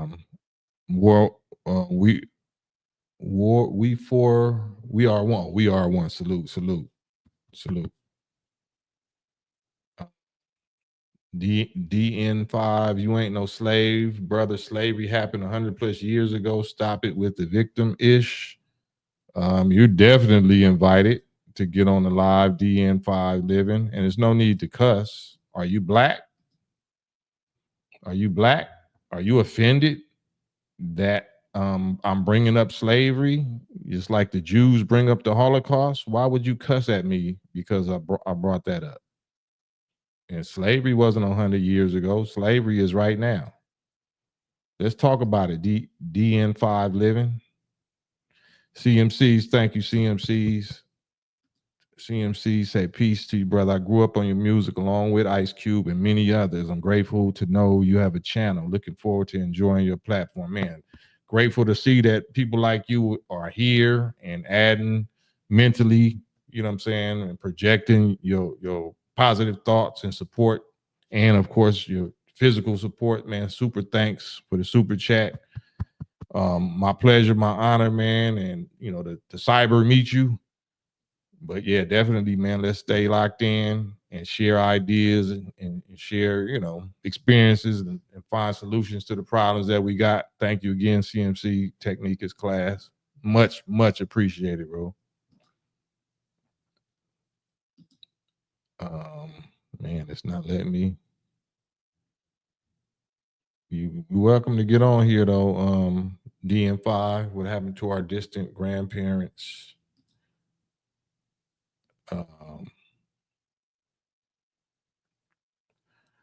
Robert Epps, his uncle to me. Yeah, we knew that. Yeah, that's what Malcolm. Cote said, "We are not Americans. We're victims of Americanism." That's what Malcolm said. Yeah, that's what he said. Kids are now the slaves, but y'all want to talk about that? Ain't nobody mad. Y'all want to talk about that? Ain't nobody mad. I just don't like people playing the victim. You typing, bro. I think you're a bro. I don't know. You're a bro. Are you a female? Are you black? DN5 living. You know. this is the time to just hop on here. It ain't no beef, but let me hear you at least. I don't know what you mean. I don't understand what your argument is or what your disagreement. I have no clue what you're talking about.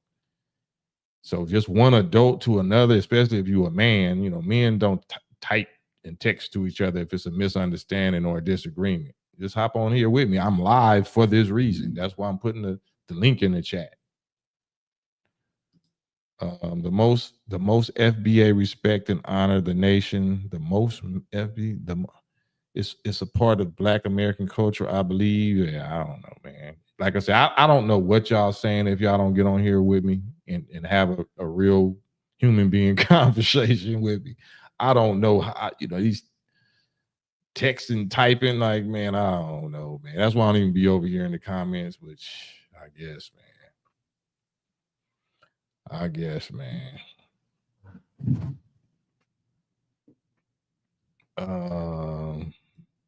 Ja say facts, man.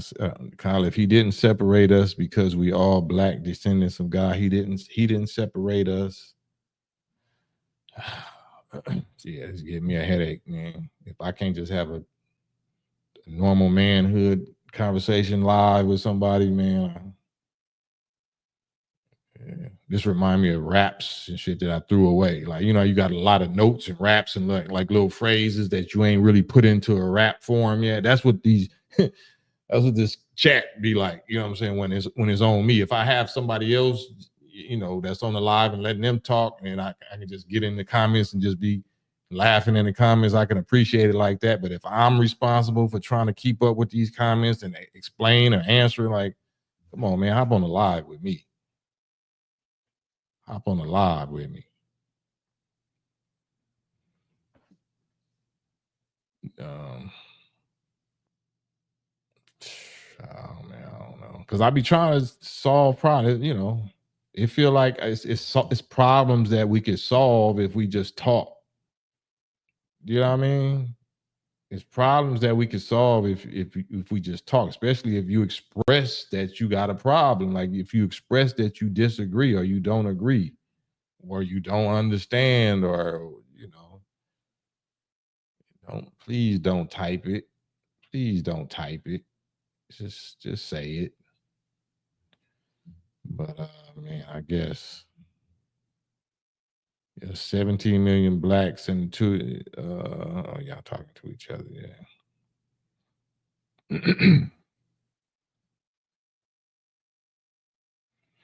And then I don't want to leave y'all, man, also because it's Friday, man, and I like the fact that we keeping each other company and we knowing that it's live, so it's not recorded, pre-recorded. It's some quality, solid-minded people that's paying attention to each other. We paying attention to each other. So I mean, we here for each other. We really socialize. That's valuable, especially in the winter time, these so-called little holiday season months. So what I'm saying, it's almost Thanksgiving, and a lot of our loved ones ain't around no more, or they ailments. You know what I mean?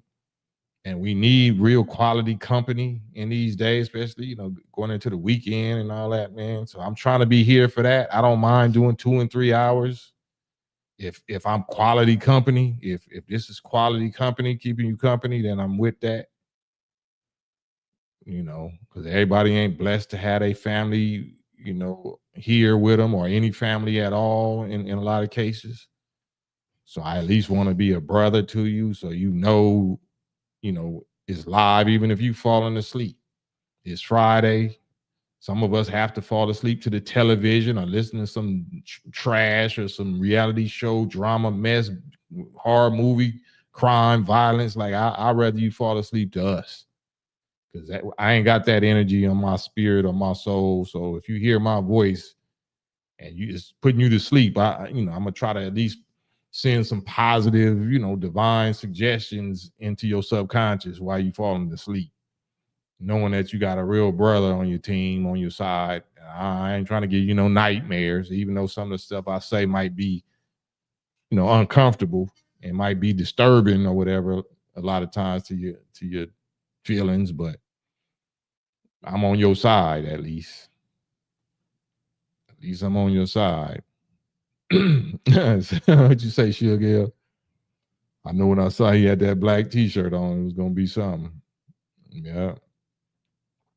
It's all good though, man. Much love and respect to all y'all for staying on this live with me as much as we do.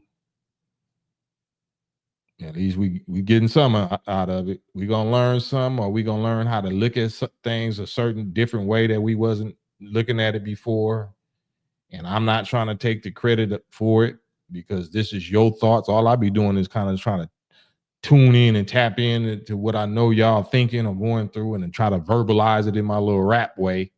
But these be y'all's thoughts. These be y'all's thoughts. These be thoughts or conversations that you just had earlier today or yesterday, or you thinking right now in your head. Y'all know that. I ain't no wizard. This is y'all's thoughts. Is it? I just can pick up on a few of them. White noise as company, sad state of affairs. Yeah. Yeah.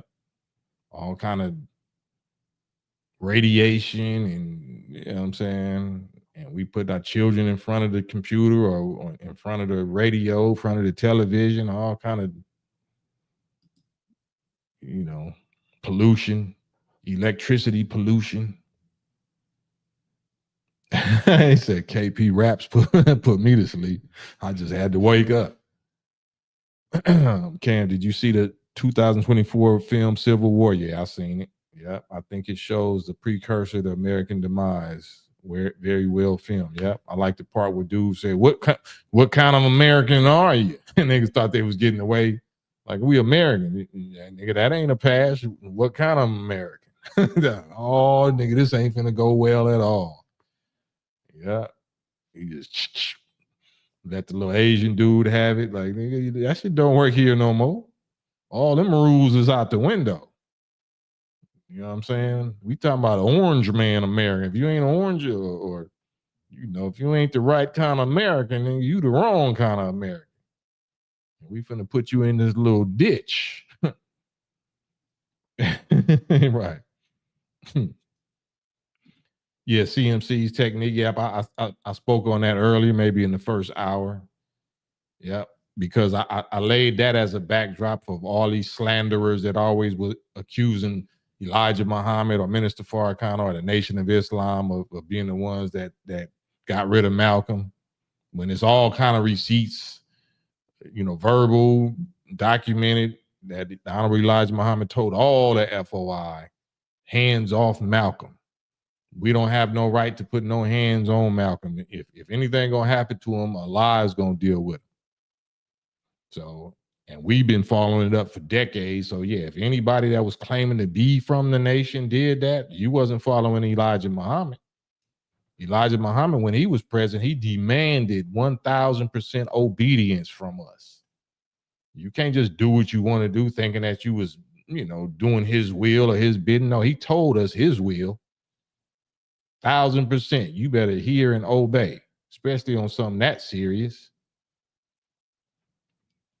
Yeah, but COINTELPRO, J. Edgar Hoover had everybody phone tapped. You heard the recording that Malcolm did when the feds came to his house and tried to get him to turn into a snitch and say this and say that. He's like, well, you coming to the wrong person. You actually, you know, wrong. You know, I'm not gonna. But shit, you was already talking to him. You was talking to him on the phone when you was talking to your fellow disgruntled brothers or sisters. They had everything tapped. That's how they know to even get at you like that. So unfortunately, Malcolm fell victim to COINTELPRO, agent provocateurs, and false letters that was written by the FBI and forged, put the name of Elijah Muhammad or different people in the nation on it. And Malcolm fell for it because they knew Malcolm was emotionally disgruntled already. He was already disappointed about some personal things that you might seen on the internet also. There's some letters regarding, you know, trouble he was having in his marriage with Sister Betty Shabazz. May Allah be pleased with her. So he was going through it. He was suffering a whole lot, and he was dealing with the envy of FOI, members of the Nation of Islam, that was envious of him because of his his relationship and his success and his rank with the Honorable Elijah Muhammad. So he was dealing with a whole lot, and it broke him. And then he turned on his teacher as though his teacher was the one that set it all up. Man, Michael Love, thank you, Michael Love. Man, thank you. Salute, Michael Love, man. Thank you. Donation for the girls, man. They gonna love this. Matter of fact, they might be watching. You're gonna see one of them run down here right quick. They're gonna run downstairs and give Uncle Mike a big salute and a thank you. Reason I think one of them draws a lot because she reminds me of my daughter. If she does this one for some acrylic paint, yep, they paint. Matter of fact, here goes some. All right, they took it down. They took it upstairs. They always be right here with me drawing because I knew how to draw and I taught them. Well, God might have taught them, but yeah, we real artistic in various ways over here. But thank you, Michael Love, man. Much love. Much greatly appreciated, man. It's priceless to me and to us, to my wife, to their mother, and to the girls. And thank y'all, period, just for being here because they like y'all presence. They like, man, Daddy, you had such and such on, 100 people on there. I thought they wouldn't, So they be into it. They be getting educated. So all of y'all are teachers, you know what I'm saying, for my daughters. So I got to be the first teacher for them and my wife, but y'all also be teaching them by the way y'all respond in the comments because they homeschool. So they be reading. I be using y'all's comment as they reading assignments. So they got to read the comments. You know what I'm saying? They got to explain this. So I be using y'all. So, but I thank you though, Michael Love, and everybody just, for participating. But I use everything I can as curriculum, for myself first, and then for my children, and then for us. So anything that I'm able to benefit from, I'll be trying to share it. That's why I do this. Excuse me. Mike Epps. Robert Epps. Yeah, they use weapons on Malcolm, but the nation don't carry weapons, right? The nation didn't need a weapon for the mafia behind Muhammad Ali. Exactly. So, especially if you got direct orders. So, if you got direct orders, we fresh off of the JFK situation, So it's just all haters. It's all haters that's looking for a reason to not submit and join righteous black organization and submit to righteous leadership and authority. So, you can't force it on them. Michael Love, my stepson thought you were talking to my daughters when he heard them talking and told me to send them some paints. Man. Yeah, let me get them. I guess they didn't. I hear them moving upstairs. They probably gonna come down. You could hear the floor up. Yeah, definitely. I'm gonna definitely let them know that this is from they cousins. You know what I'm saying? From Mike's stepsons. Man, it's a blessing. Beautiful thing, man. That's the real wealth and the real riches. Even if they didn't come from our personal loins or our ovaries, if they come from this womb, they come from this influence and this influence. That's what we are. I didn't come from Farrakhan or Elijah Muhammad's testicles, but I came from this womb and this womb right here. They heart and they mind bloodline. So it's a beautiful thing. That's even stronger. If you, man up like that and you being a father to somebody else's child, biological child. Yeah, that's extra blessings. That's extra blessings on top of blessings. So I pray in the name of my Father God, Elijah Muhammad, the living God, you know what I'm saying, that I believe in, that he bless you and he bless your family and your stepson and your daughters with 100-fold blessings.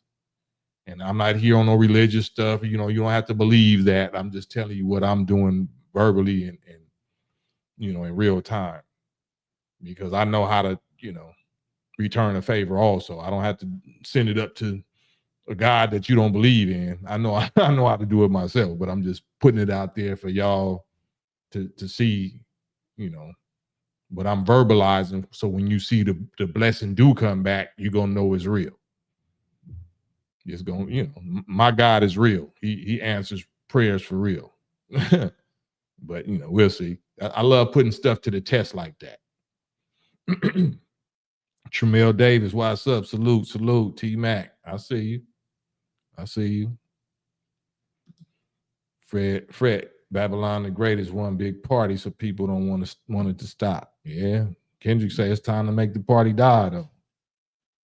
Sure, yeah. What a crazy world we live in. People still will not admit the part that the government played in Malcolm X's murder. Absolutely.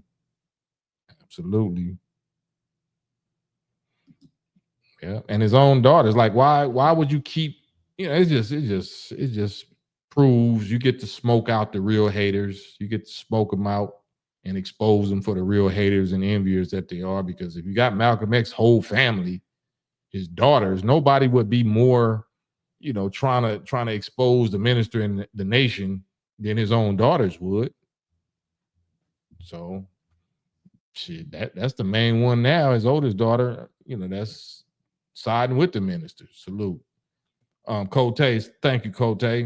And thank you, Cote. Say Muhammad Ali told us that the Honorable Elijah Muhammad was the best thing that happened to his life by giving him life-saving teachings. Yeah. And he said that after winning, you know, is this the happiest moment of your life? No, the happiest moment of our life is when I met Honorable Elijah Muhammad. You're absolutely right, Cote. So anybody that claims Muhammad Ali, anybody that claims Malcolm X, anybody that claims Dr. Khalid, anybody that claims any star of the nation, Wardeen Muhammad, Farrakhan, they all have to acknowledge the Honorable Elijah Muhammad was the best thing happened to all of us. So thank you, Cote. Man, salute. Much love, much appreciation. Which minister? Minister Farrakhan. Minister Farrakhan. I'm gonna play this last thing, Malcolm Barrett, Barrett, and then after that, I'm gonna sign on out. Appreciate y'all, man. Here you go. Well, I thought here we go. Let me try that again. It's not letting me play it. Uh-oh. All right, hold on. I guess that 3 hours then took its toll. Here we go. Under assault. And that's why I love the rappers. I was in the mastering studio in Los Angeles, and I ran into Kendrick Lamar, and Kendrick was finishing his album. And he said, damn, you know, damn. And he ran into me. I was in another studio. He was in one. And I know that the white people were excited because we were hugging each other and we showed a lot of love to each other, because I have great respect for him, putting wisdom in song, wisdom in rap. See, you can educate your people away from the enemy just with one rap. Now, T.D. Jakes is one of the great preachers. But one rap is worth 100 sermons. Especially if the sermon got you looking back 2,000 years ago when Jesus is walking today. Come on. We're in the Roman government now. America is the modern Rome. America is the modern Babylon. America is the modern Sodom and Gomorrah. America is the modern Egypt, in which the people of God have been enslaved under tyranny for 460 years. It's time for the black man to go free. Kendrick Lamar set a new standard. He freed rappers. to come on up. He's the boss. He's the boss. Now, when the rappers are free to say it like it is and say what they feel and teach their people through music and rap and song and dance, the cultural revolution is on. We say to the hip-hop community, to our cultural giants, say what you feel. Put it out there with strength. They allowed you to call your women bitches and whores.